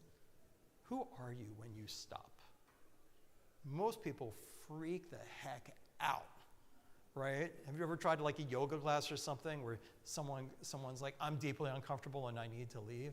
Like, I can't stop and be peaceful, right? And so like, and when you can really stop, the ego never wants to stop. The ego wants to keep riding you and riding you and riding you.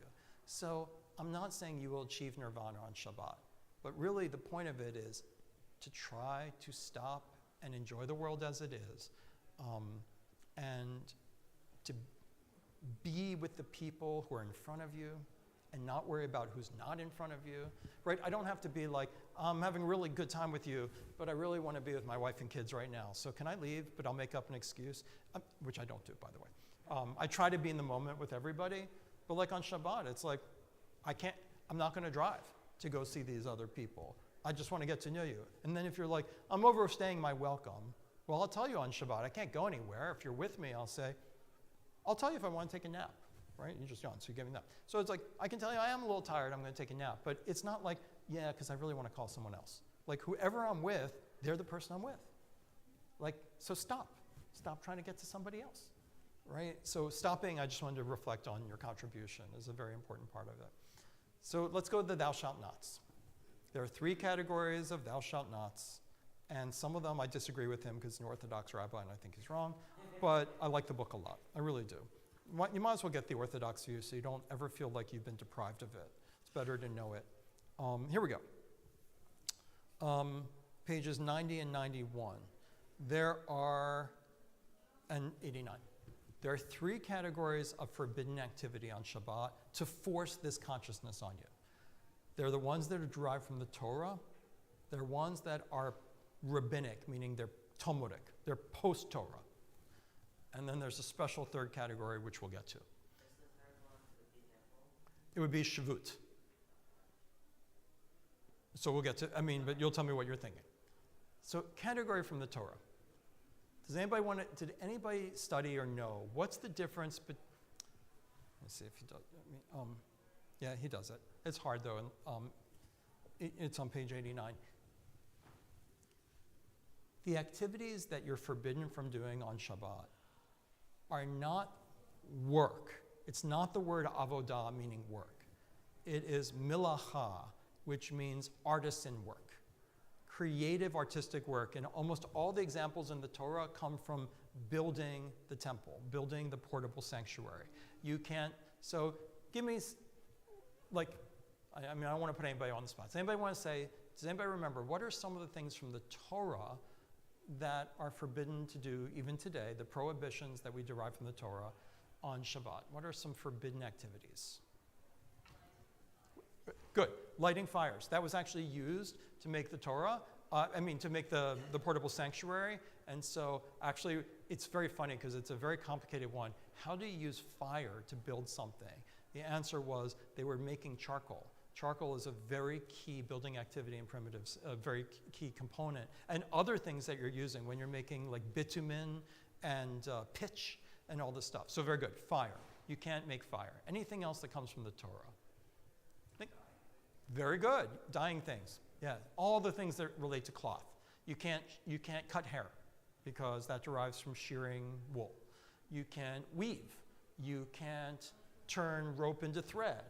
You can't embroider. You can't sew. You can't glue things together. You can't do metal work. You can't do woodwork and things like that. So it's not, you can't create like, I just had a thought. Isn't that creation? We're talking about things that physically change material reality. So those things, I'll see if he has a list. Let's see. I'll read them because this is like really solid stuff. Because of the fire issue, you can't cook and bake on Shabbat. What if it's in a way that doesn't involve actual fire? Like you use a microwave? So the answer from the Code of Jewish Law is, because the Code of Jewish Law has a lot to say about this issue of cooking. The simple answer, which the Orthodox will not give you today because they don't know it, but in the Shulchan Aruch, what it says is standard Jewish law. Anything that is halfway cooked, you can cook the rest of the way. And the reason that's important is 2 things. One is if you put something in the oven while it's getting dark on Friday and you're worried it's still cooking after sunset, you don't have to worry. Does that make sense? But the other reason is more practical to you and me. If I take a piece of pizza that was already cooked, I have leftover pizza, and I put it in the oven and the cheese melts, did I cook it? And the answer is no, it was already cooked. And if there was part of it that was uncooked and doughy, you can cook it the rest of the way. So anything that is over 50.01% cooked, or they just say half, anything that's half cooked can cook the rest of the way. That's really important. So you can heat things up, let's say using the microwave or using a burner, as preferably not using gas, although we could talk about that. Electricity is infinitely superior. But you can heat things up, and you can take a cold soup and heat it up, and you don't have to worry about, those carrots I put in were hard and now they're soft. The soup is half cooked or more. Like, don't worry about it. So that's very important because I always thought I was doing something wrong when I heated up pizza. And you're not. Cooking and baking. Grinding, chopping, straining, except for food. So if you are doing, so I said you can't cut like from making stuff and you can't dye stuff, but How about for food? The answer is you can break those prohibitions don't apply to food that you're eating on the Sabbath. So one of the things you can't do on Shabbat is you can't sort a bucket of screws into the short ones and the long ones, because sorting is a key part of changing the environment. In your physical world, I'm going to separate the wheat from the chaff. You can't do that on Shabbat. Leave the wheat as it is. Whatever it was, it was. But how about taking bones out of my fish? I just separate it, or cutting off something that's inedible in my meat, or the bone in the chicken. So the rabbis argue, you can do those kinds of things on your plate for food or preparing food for the meal, but not for after Shabbat. So for example, I can wash bugs off of my salad to eat on Shabbat, but I can't wash bugs off of lettuce that I'm going to put in my fridge for Monday. Because then you're modifying the world for something other than this moment. Washing clothes, can't do your laundry. Knitting, crocheting, embroidering, sewing, pasting, gluing, constructing or repairing, including the entire range of building operations, household repair tasks. You can't write two letters one next to another. You can't erase. You can't draw, paint, color, or type. You can't cut hair. You can't shave. You can't pare your nails. Leave them as they are. You have the thing about the fire. Can't smoke. You can, I don't know about vaping. That's for someone else. Cutting or tearing. But again, not for food. You can't go fishing. You can't trap. You can't hunt. You can't do gardening. So it says, so in my opinion, yes. In my opinion, you can write one letter. So the question is, he just says no writing.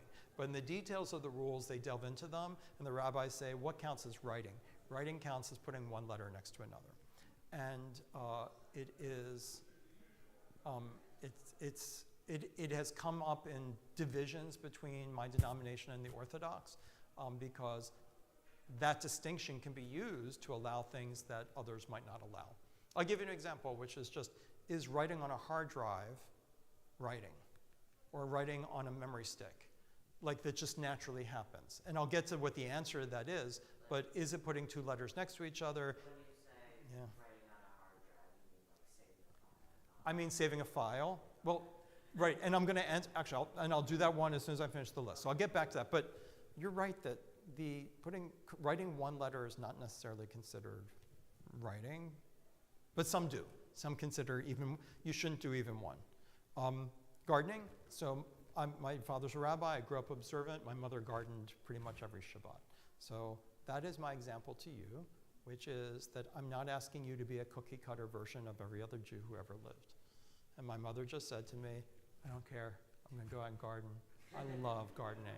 And she's like, and I'm like, Mom, you're enslaving yourself and you're breaking halakha, and Dad looks really embarrassed because we just got back from synagogue and you're out there pulling weeds, which is like my definition of hard labor, and changing the universe from the wilderness that it is and just leaving it. She said she doesn't care. So there may be something that you blaze your own trail about, and I try not to judge others, that's where when you're 25 and you say you're wrong, and then you get to be old and you're like, yeah, she needs to garden, let her garden. But I wouldn't say that she can make a case for why it's okay on Shabbat. She has very personal reasons. The other things is you can't carry an object from one domain to another, from public to private or private to public. So it often comes up, which is, can someone grab a chair from the social hall and bring it to me? You can't move things and carry. That's laborious labor on Shabbat. The answer is, you could, that's a good question. I would call, right, I'll just say whether this is public or private. I would call this private domain and the street's public, but it's within the domain. So you can bring that over, but because we're within a domain. Can you carry that chair to the house across the street? No, because you cross the barrier from private property to public property. And so that's an issue. If there was an umbrella sitting out in the street, you could grab it, like those scooter things maybe, I don't know, and you use it to get to synagogue as long as you don't break the parking lot barrier and you leave it in the public domain, you just carried it within the public domain. You didn't go from one to another. Go ahead, Thunder. What about like my keys? So, right. Like just the practicality of like. So how about the things that you carry in your pockets? So the answer is, on Shabbat, you're not supposed to be carrying anything in your pockets from one place to another. So Orthodox they make them part of their clothing, because clothing is not considered to be. So that's why you'll see Orthodox people, they'll turn their keys into a piece of jewelry. Men will get a belt, a Shabbos belt. A Shabbos belt has a keychain built into it, and the keys hang from the belt. Unfortunately, my keys are not. So what I will tell you this is, just like my mom does gardening, I just put my stuff in my pocket. I consider it too showy to like get what is clearly the same thing. I just put the keys in my pocket. I just do that. There are things I don't carry though. I didn't bring my wallet. I'll take my chance that if a cop stops me, I'll just say I left it at home. But, and it's a good question. I wonder if I even need my keys anymore, because now I installed those like smart things at home. So I can get in my house okay. But anyway, you have to figure out what works for you. I just want you to know the rules so you can know what you're doing and whether they fit. And there also is something called an eruv. An eruv is a Jewish legal fiction that turns a public space into a private space. And it is huge in the Orthodox world. And it allows you to carry. So because so for example, water counts as a barrier, and so Manhattan is an island. So you can carry in Manhattan because it has been declared by a rabbi that that barrier creates essentially a little private city. In the medieval world, in the Jewish ancient and medieval world, you know how they had walled towns? You could carry within the town, because is it public or is it private? It would be declared an in-between. It's a communal space. So maybe like this. We share it, but it's like they compare it to a private courtyard. If 3 homes share a backyard, it's not a public space. So you can declare Manhattan or an island entirely a place in which you can walk. Otherwise, what often happens is communities will invest a ton of money into laying string, and they'll create their own invisible, I mean, it's visible if you know where to look, a walled city that you can carry within. I have a very personal relationship with this topic because I went Orthodox for 2 years. And one of the reasons in my 30s, one of the reasons I left Orthodoxy is at least half of every conversation I had with anyone was about the eruv, was about the string. And after a while, I just wondered about a community that spends all of its time talking about a piece of string. We never talked about global warming. I remember at a Shabbos dinner, I brought up whether, according to evolutionary biology, being gay or queer is actually a survival trait for the species, right? Because it helps the species survive in various ways. It's obviously been a product of evolution. It's natural. It's meant to be there. And people looked at me like, wow, that's a really, I mean, it was a Stanford University crowd. They were like, oh, that's interesting. 2 minutes later, back to like, I heard the eruv went down and I saw you carried your umbrella. Well, you just broke Shabbos. And I was like, everything was about baby strollers. This is Nadav thinks pushing a stroller is not a violation of carrying, but I mean, my rabbi says it's a violation of carrying. Or they wore their keys there. Well, if it's not part of the belt, it was always about carrying, and I just decided we haven't talked about labor law, we haven't talked about the poor, and you have these really brilliant Silicon Valley people, and all they do is talk about the eruv. I just couldn't stand it anymore. And so that was something that influenced me to just be like, my keys are right there, I'm sorry. Okay, so this is kind of like taking to an absurd Mm-hmm. But if water is considered a barrier, could you argue that like the oceans and the Panama Canal form like one sheet? Right, I mean, I'm sure that's been discussed. I never heard of that, but you're right. I mean, and it has to be some kind of physical barrier, but could you do that? Like what counts as a physical barrier? Sometimes in some places they'll use the walls. This is true in California, where they have more highways. Maybe they do here. You know a highway in California because it has a wall. Like they're often like there's a big wall. Those count. So and it does feel like a walled city. It's like, I feel like it's an episode of Californians on SNL where it's like, well, between the 10 and the 460, 465, that's an Eruv, because there's a wall for there and a wall for that, and then you cross it at the 13, and Route 1. So like, you can do it using highways, because you can literally see, I'm following. And then when there's a break, they'll hang a string. There was more time I wanted to spend on that than I could, but let me at least say rabbinic law. So these are not from the Torah, but they're derived from the rabbis. What also, no buying or selling.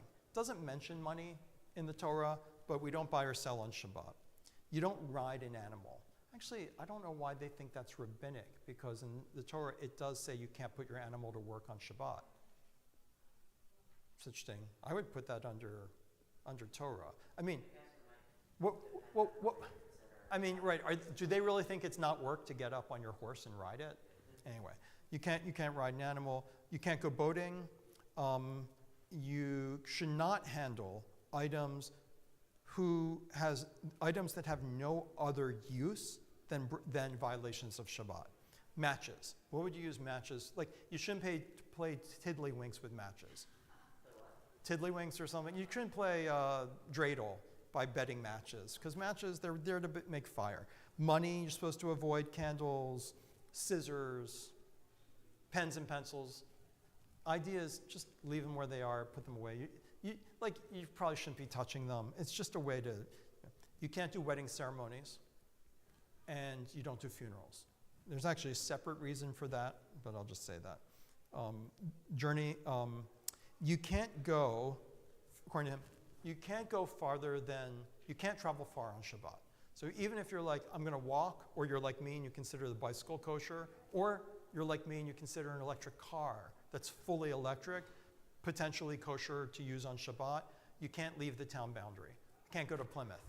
I can't visit my friends in Chelsea. So that's a very relatively, you're probably the only people in the congregation now who know that rule. It's just an obscure rule, but it's very important in my work with electric cars, because for people who are like, oh, now you have the electric car, I can drive to Chicago. And you're like, no, and you can't leave, you have to stay within the town. The third category of Shabbat is unusual. It only appears one other place in all of Jewish law. You can't do things that aren't in the spirit of Shabbat. It's called Shavut, restfulness. I have a whole podcast on it. It's worth listening to, just because it's fascinating. In general Judaism, we are a people of law, not a people of spirit. We don't say, Thunder, don't have bad thoughts. Like, we're not interested in policing your mind, just like we're trying to have standards of dutiful behavior. Except on Shabbat. Now, this category is really interesting, because what would not be in the spirit of Shabbat and this is important for all of you, it's determined by you, and it is recommended by Jewish law to be in consultation with your rabbi. But for me, I respect you. Don't worry about what I say. You'll only consult me if you want to. The reason, and so here are the examples in Jewish law. Reading is fully permitted on Shabbat. Many rabbis suggest that reading a newspaper or reading the news is a violation of the spirit of Shabbat, because you're inviting in anxious thoughts about the world that will just stir you up and make you want to change it into Shabbat. There's no use for it. You're ruining the spirit of Shabbat. Another example could also be, believe it or not, staying in bed the entire day. So you could say, well, I just rested.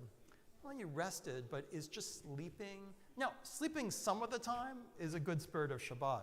Sleeping the whole time? Is that what God did when God said, now enjoy the thing? Enjoy creation? I don't know. A big one that comes up is reading for work. So I take a very strong stand on this, which is that some rabbis or people will say, you have an assignment, you're supposed to read, you're supposed to read a book for class. Just pick a textbook. You're supposed to read the next 5 chapters of your textbook in your econ course from Monday. Can you read it on Shabbat or not? Well, absolutely, the letter of the law is you can read as much as you want on Shabbat. Reading is highly encouraged in Judaism. Read. But you may decide that violates the spirit of Shabbat for you. It feels like doing homework. And doing homework is not really okay. My position on that was reading on Shabbat actually taught me to love what I was studying, because I felt the rest of the time I was busy taking notes, and I was busy trying to figure out what the professor was going to ask on the exam, and I was figuring out how I can finish the assignment so I can go do other things, like go to the study break or see if I can make a new friend or whatever you do at college and things like that. It was on Shabbat when I was actually like, what is chapter 6 of my psych textbook? And it's like pathologies in the human psyche. And I'm like, I'm not taking notes. I'm not worried about the exam. I can't write anything down. I can't underline. So I'm like, I never really thought about why they have textbooks like this. Now I know what a narcissist is, and I know how to identify one and not get in a relationship with one, maybe not vote for one. So it's like, like it actually taught me to love what was being taught at college was when I had to read it without being able to take notes or worry about it. So I would say it taught me a love of actually all kinds of things. I don't like reading super long things, and I remember my first year of college having to read Dostoevsky and I still don't like Cervantes, but Don Quixote. But the thing is, like, there's something beautiful about, like, I'm just going to keep reading, and I'm just going to read it because, so, long example. Those are some of the examples. That's kind of the Orthodox view. There are two things I disagree with in here. We're definitely wrong. Sure. Electricity and musical instruments. So musical instruments, I think he has wrong, and I have all the historical materials if you want. I've taught this many times. I've collected all of the halachot and the legal codes. You're allowed to play musical instruments on Shabbat, but you can't fix them. So if you break a string, you can't fix the string. You can't fix things on Shabbat. The understanding of, in the temple, they played musical instruments. The lyre, the cymbal, the drum, all of that was played on Shabbat in the temple. And so clearly they were not violating Shabbat in the temple by playing those instruments. And the reason the Orthodox think you can't play instruments today is a misunderstanding of the words of those very few sections. They're misunderstanding 2 sentences. And actually you can tell because if you go to the context of not playing a musical instrument, the law is not against playing a musical instrument. The law is against disturbing the peace on Shabbat. You may not disturb the peace. If you are making so much noise that you're disturbing your neighbor's Shabbat, then you have violated Shabbat. And the examples given are knocking too loudly on their door. Hey Nadav, are you awake? It's Shabbat. You want to hang out? If people can hear you making noise, they say, an instrument. If you're playing so loud, you're disturbing your neighbors, you can't do that on Shabbat.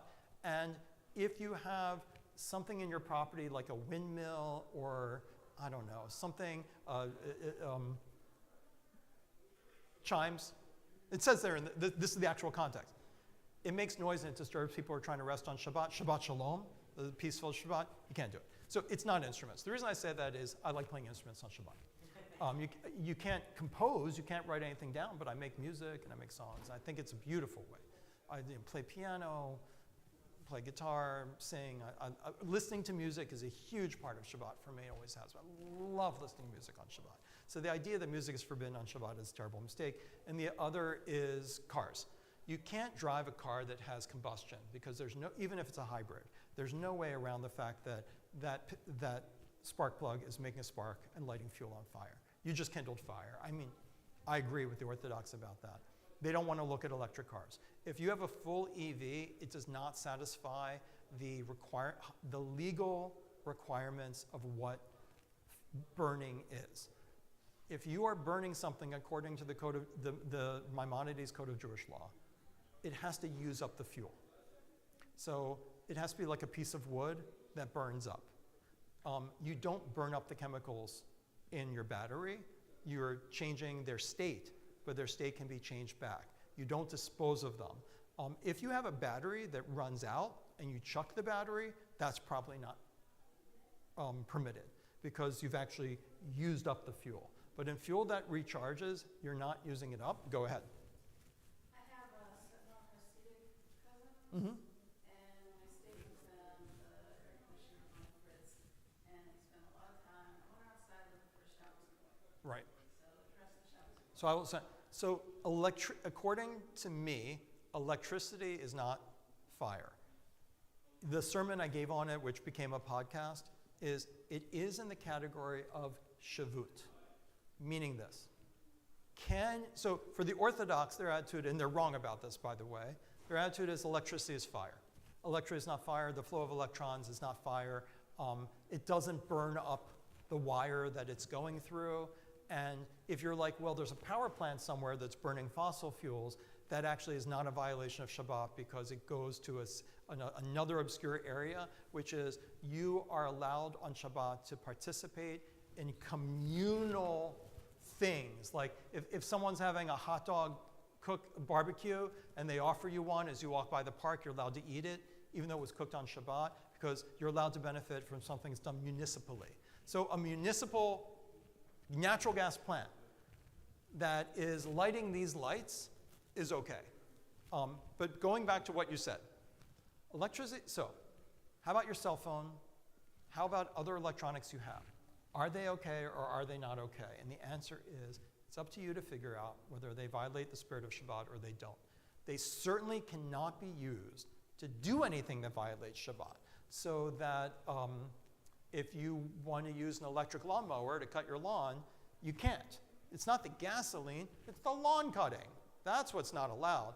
But a cell phone, to me, is not in and of itself a bad thing. The question is, most of us are addicted to our cell phones.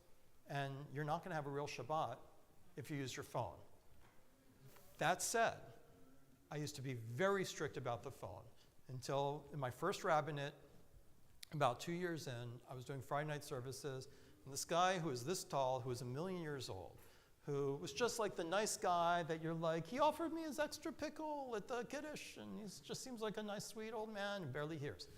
Turned out that guy used to fought for the declaration of the State of Israel. He's one of these guys that I heard in 47 there's going to be a war. And I jumped on a plane and I went over there, all 4'6" of me, and I fought. So these people have crazy histories.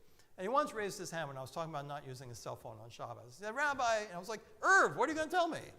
And on just services like this. And he said, Rabbi, my favorite part of Shabbat is I call my daughter. I live in independent living. I miss her, I call her, and we talk. And you say it's against Shabbos. Right. To me, it's in the category of Shavut, meaning that clearly does not violate the spirit of his Shabbat. So for me, I try to find a balance with it, which is I think maybe people who turn off their cell phones and have nothing to do with it are probably right.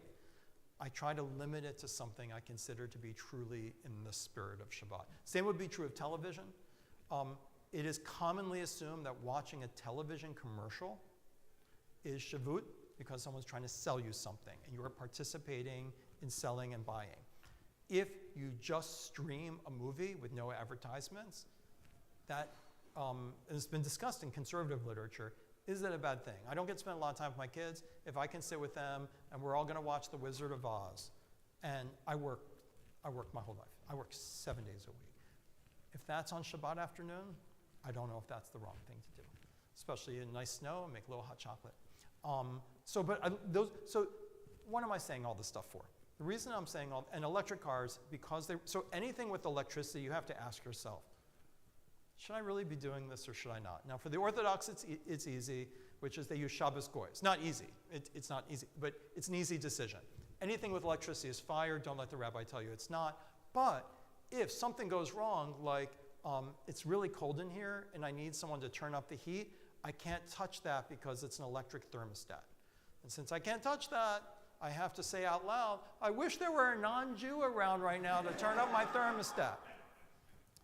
For those who study Jewish law, they know that it's actually considered something the Talmud says not to do. So again, if you're like, well, the Orthodox are more religious, the Orthodox know this. I'm like, but you know the sections of the Talmud that says you shouldn't have a Shabbos Goy, because you shouldn't really employ someone to do work for you that you just don't want to do yourself. And they say, well, so it's called Shabbos Goy, Shabbos non-Jew, someone you have around to do the things that you don't want to do. But it is a legitimate category of Jewish law. So for some, they're like, I'm going to use my roommate and be like, oh, I really wish I could.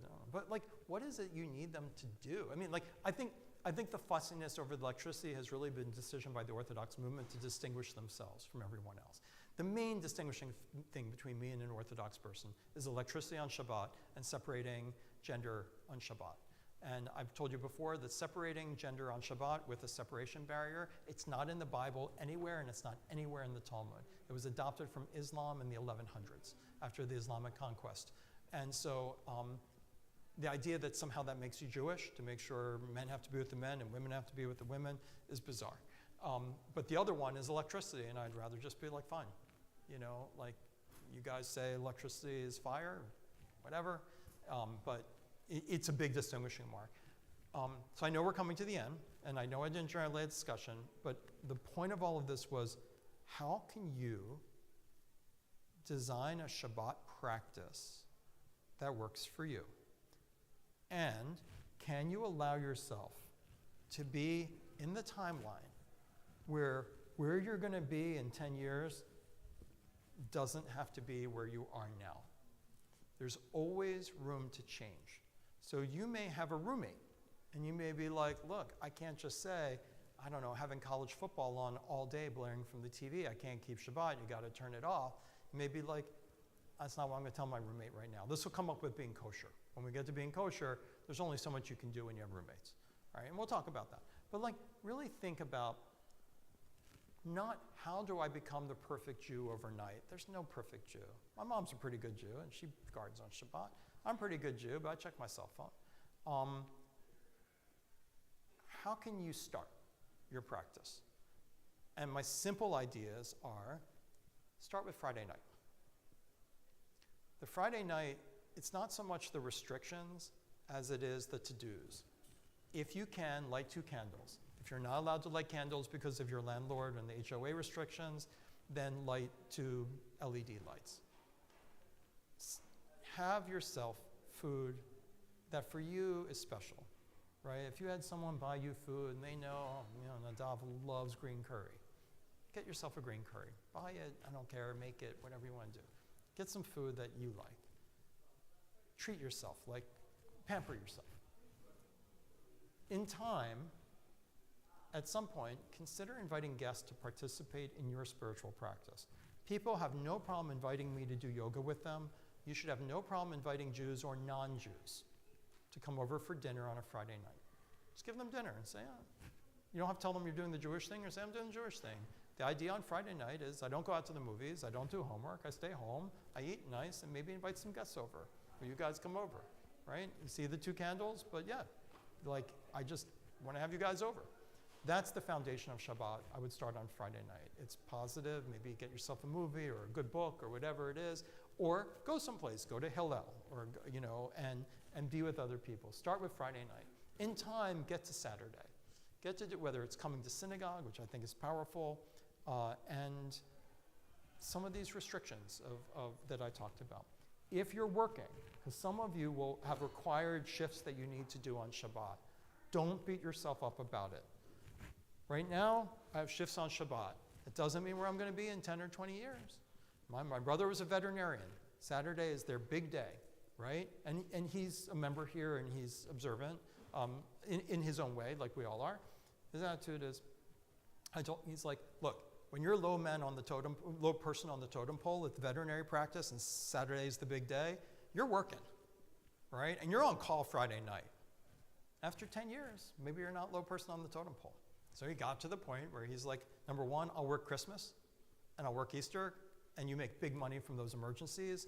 I don't work Yom Kippur, I don't work Rosh Hashanah, I don't work First Day Passover. And they were like, easy. They're like, we love you, give us more Jews, right? And then the second part was, I now want 1 Saturday off a month. You're at this level. Then he moved up. So, he's older than I am. And so at this point, he's like, he's in his 60s. He's like, I haven't worked Saturday in a long time, right? So give yourself a break. Don't judge yourself. It's more about where you're starting and building from than you're trying to do it all at once. Or and at some point, if you get an invitation from someone at Chabad or someone who's Orthodox and say, come stay with me for Shabbat and see how we do it, accept it. See how someone does it. It was very educational for me to be Orthodox for 2 years. I lived very far away from, I used to live in a tiny cabin in a nature reserve, And so I would have to stay with someone. And it was just really good to see, oh, this is what an Orthodox Shabbat looks like. I did a lot of babysitting because a lot of couples was like, it's so nice to have you, Thunder. We're going to take a nap. We got 5 kids. You like playing Crazy Eights, don't you? And enjoy. And there's some other games over there. If they want to go in the backyard, just make sure no one runs away. And I was like, oh, I'm supposed to do childcare. So, but it was great. And you realize board games was a part of their life. So get an invitation, try it that way, but build from where you're at.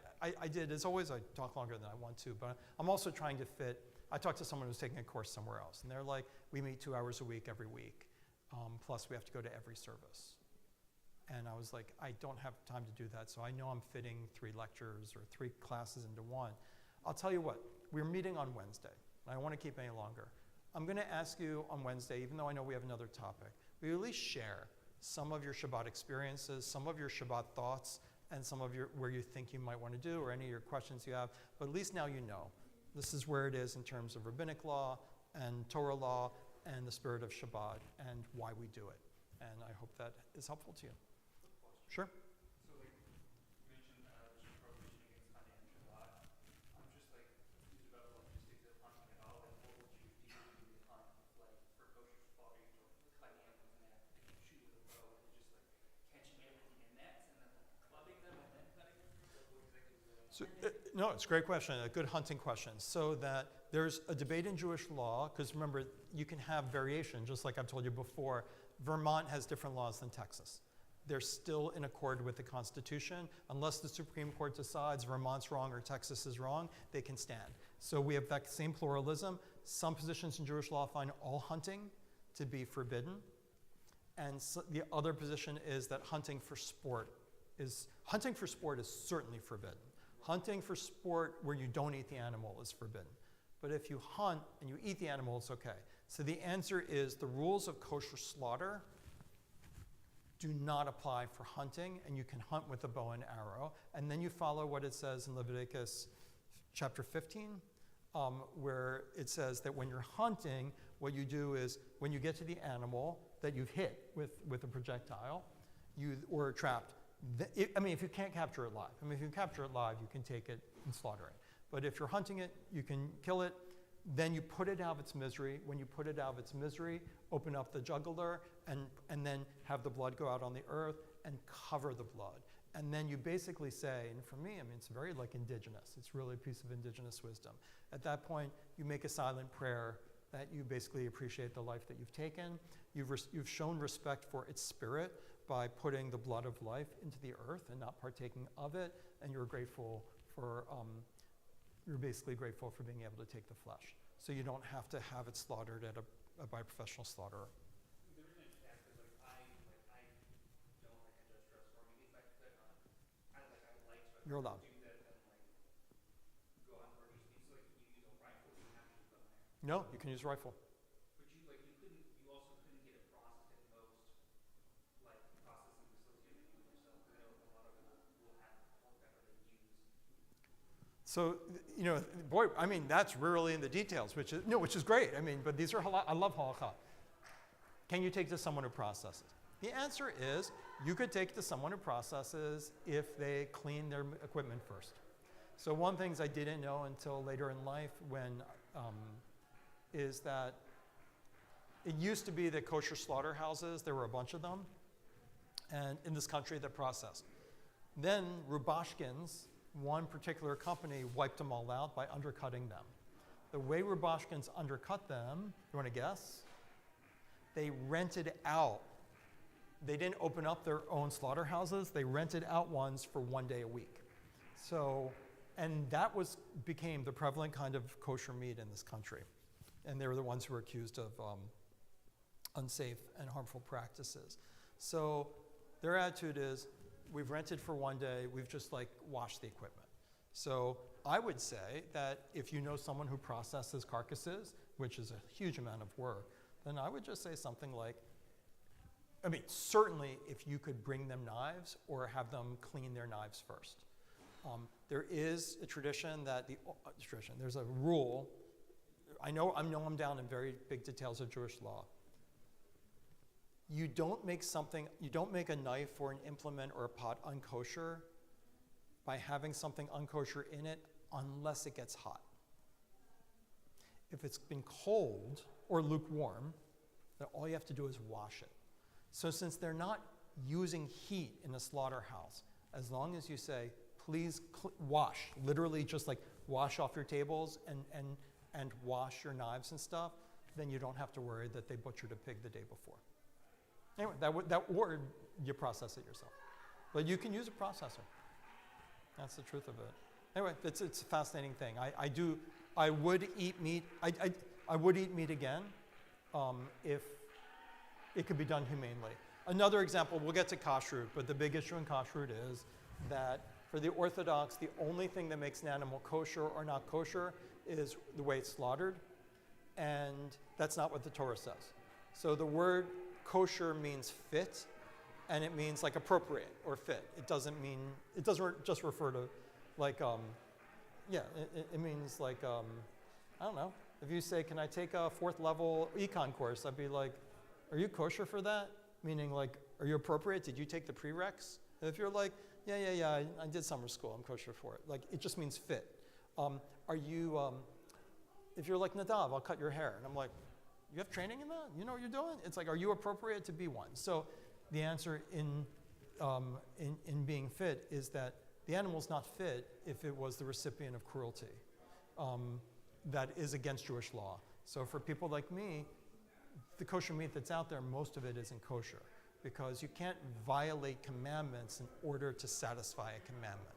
That's the principle of Jewish law. Means don't justify the ends. So the answer is you took an unfit animal and you slaughtered it in a fit way. Doesn't change that the animal was not fit. In the Torah, for example, you can't eat an animal with a broken leg. It's not fit. It has to be either fed to animals or it has to be given away to a non-Jew who is willing to eat it.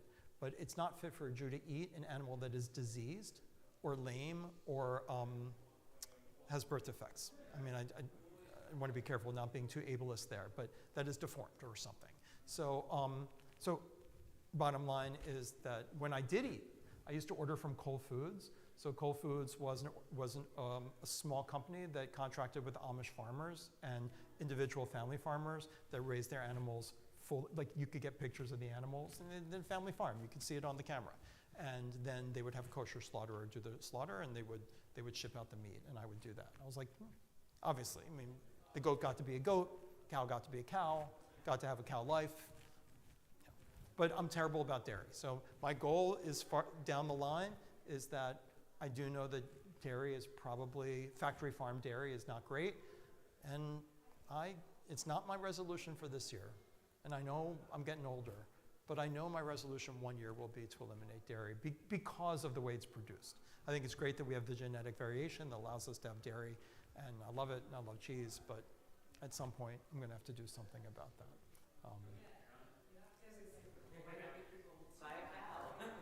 My wife would love that. But don't you have to keep it pregnant, or do you just keep having it? I thought the whole thing is you make them stay pregnant. That would be great. I will look into it. Yeah, I would totally buy like the most expensive, ethically sourced milk. I'd have no problem doing that. That's a really smart idea. And I'm more interested in cheese than milk. So like, if I got the ethically sourced cheese, I'd fly it in from New Zealand. I'd have no problem. Like, give me Etsy. I'm on top of that. And so we'll get to kashrut at some point. I'm sorry. I always apologize. I know I talk a lot. I'm trying to like inspire you. I want you to be thinking while I'm talking. So I'm hoping that like you're like, yeah, maybe I'll do this, maybe I'll do that. I mean, we could all go around. I mean, I'd love it, and I'm hoping to do that on Wednesday, which is tell me what you do on Friday night. Tell me what you do on Friday night. Tell me what you're thinking about all this. But it is important just to get the rules under your belt and how it's done and why we do it, and we accomplished a lot. Did anybody here, you can tell me if you didn't, did anybody here read any of Eshel's The Sabbath? Well then, it's okay. Let's talk, then let's continue with Shabbat on Wednesday, only with the Heschel, meaning this, which is, it's a very important book. It is the statement of the conservative movement on Shabbat. And it's important to understand two things. I mean, one is, what does it mean to be in the realm of being rather than the realm of having? And what does that say? And then the other one being, what does it mean that holiness is a dimension of time? Again, the timeline. Holiness is a quality of time, not a quality of space. And so we'll start with that. We won't do the entire session on Heschel, but let's start with Heschel and what people do on Shabbat, and I won't start with the speech. We'll just start with what people get out of the book and how people understood it and how people apply things to their life. And then I'll switch to another topic.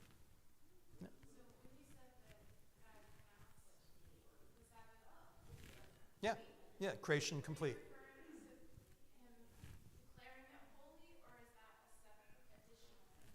That's a separate thing. The priests often declare things holy, tameh and tahor, litaher and litameh. They're not impurifying it, they're declaring it impure. But the actual Hebrew word is kilah. God completed her, and her is creation. And that's why we have the pun on bride. We have a Shabbos bride on Friday night. I say, everyone get up, let's welcome Shabbat, the spirit of Shabbat. And that comes from a pun, because kila means God completed her, and kala, which is the same letters, but just a different vowel, means bride. So that, and a lot of people don't know that. Like, why are we doing this like little wedding ceremony? But it's a pun. Yeah. But it's a beautiful pun, which is, they say, you should experience Shabbat, that God's at your table. Like God's, you've invited God, and it's a spirit. And that whole Shavuot thing is, you can chase away the spirit of Shabbat. You can do it by anything. You can't say, you know what, for 1 hour I'm going to do this chore, and then I'll continue Shabbat. You chase away the spirit, you're done. Like or you just chase away the spirit because you lost it. You know, it's like a state of mind. It's like you're meditating and you lose it. You can't just pick up where you left off. You're in a state of feeling no anxiety. You're in a state of feeling blessed, and then you get all anxious because you start thinking about what's due on Wednesday. You know, and then it's really hard to get back to enjoying the last half of The Wizard of Oz. Okay, thanks very much. I'm just like, thanks everybody. You're fighting the good fight. We're getting through like these laws. So, and I mean, like, we're getting through like this material stuff, like what is Jewish prayer? What are the prayers? What are the Shabbat laws? We got to do like, what are the kosher laws? And then like, we can have fun. We can read Torah together. We can read Midrash. We can talk about Kabbalah and mysticism. We can talk about Israel. We can talk about anti-Semitism and history, and we can talk about Christianity and comparative religions. But if you're going to convert, you got to know Shabbos. You got to know Kashrut. You got to know prayer. Got a meeting with you Wednesday morning. Be prepared to share your thoughts on gelatin. Absolutely, absolutely. Gelatin is going. And rennet. Let's talk rennet. Why limit ourselves to gelatin? Rennet for cheese. Okay. For the Orthodox today, they've now declared that any animal rennet is unkosher, even though there was no vegetarian rennet prior to a generation ago. So it's an interesting conversation about both whether gelatin is still meat, also whether animal rennet is still animal food, and still meat. I'll throw it in for a prize. I'll see you. Yeah, see you then. I look forward to it.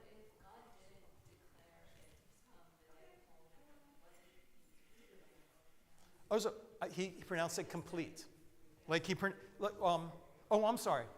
You know, God does call the Sabbath day holy. I'm sorry. It's two different ones. Yeah, sorry. He does. I just meant, no, but I'm sorry. It's two different places. I didn't mean to say that God does declare Shabbat holy, and God also declares Shabbat complete in two different verses. Sorry, I didn't mean to interrupt. Yeah, I feel like if God isn't a he, God almost requires their own pronoun. So absolutely, and we're going to do that. That's in Kabbalah, meaning in Jewish theology. Kabbalah is definitely, God is definitely a they. And it comes up. It's really interesting. They have really interesting things to say about it. But I'm not saying it's perfectly maps on to ideas today, but it's certainly in conversation with the gender questions we have today. Really is. There's some really powerful work on that. Anyway, I look forward to it. I look forward to it.